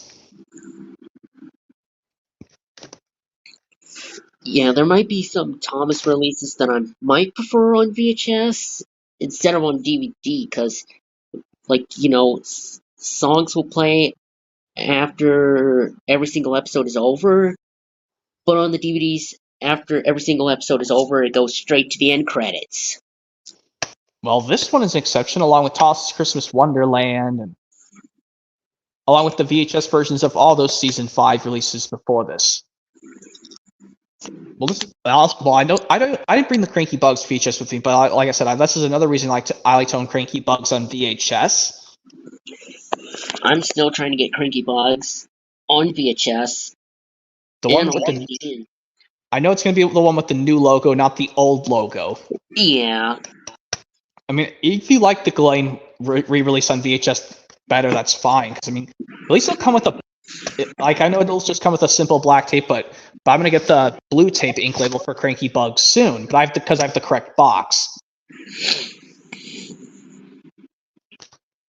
And like I said with 10 Years of Thomas, if my blue sticker label tape stops working, I'll just get a blue ink label to replace it.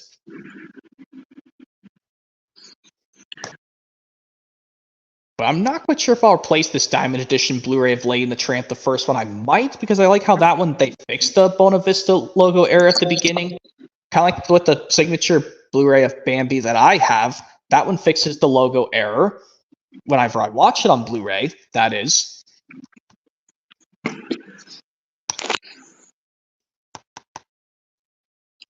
And let's see.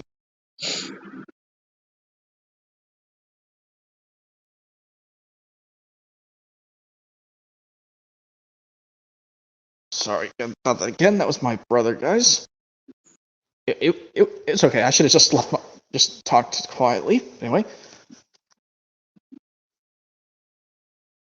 But yeah, like I said, I scheduled these ahead, Jake Martin, so you could see exactly what I'm talking about. I found these better quality images of Junior laughing at these things, and even like this one, he's sitting on the floor on his bottom, raising his hand but with his mouth shut.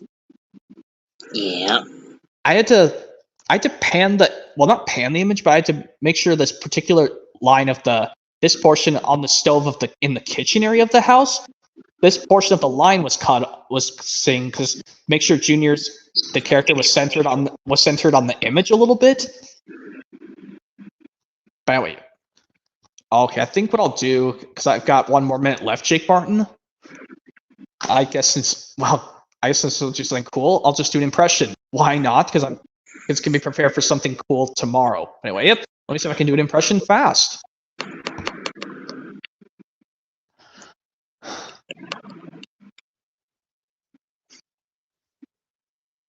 Oh yeah. How about this one where it goes?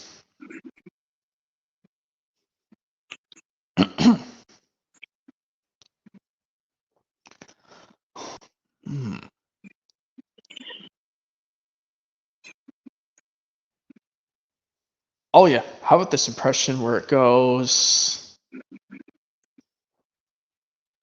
Oh yeah. How about this one where it goes? Right on time, said Sir Topham Hatt. Thomas and Percy looked at the big tank engine. He was very smart. This is Arthur, said Sir Topham Hatt. He's here to shunt trucks and pull freight. Nice to meet you, said Arthur. And he's got a spotless record. What's a spotless record? Said Percy. It means he's never been naughty or made a mess, replied Thomas. The spotless record. But this one is the Brandon. Yep, that one was Brandon's dub instead of Angelus's. Yeah. Okay, well, yeah. I'm going to let you go, Jake Martin, and Thomas Fan 23. It's already 9:41. All right. Yep. Keep your eyes open for the next stream tomorrow. All right. Okay. Yep. See you guys later. See y'all later. Yeah. Peace out. Peace out. Peace out. Well, anyways, yep. Hopefully you guys enjoyed this chat stream for Juneteenth, aka June 19th, I should say. Saying it different ways. But anyways, yep. Hopefully you guys enjoyed, and stick around for the next stream coming up on Guessing Impressions Part 5. And yep, hopefully you guys are looking forward to it. And yep, peace out, everyone. And once again, keep an eye out for the next stream. Guess the Voice Impression Stream Part 5 2024 edition, which is coming up next. And once again, happy Juneteenth, everyone. And bye-bye for now.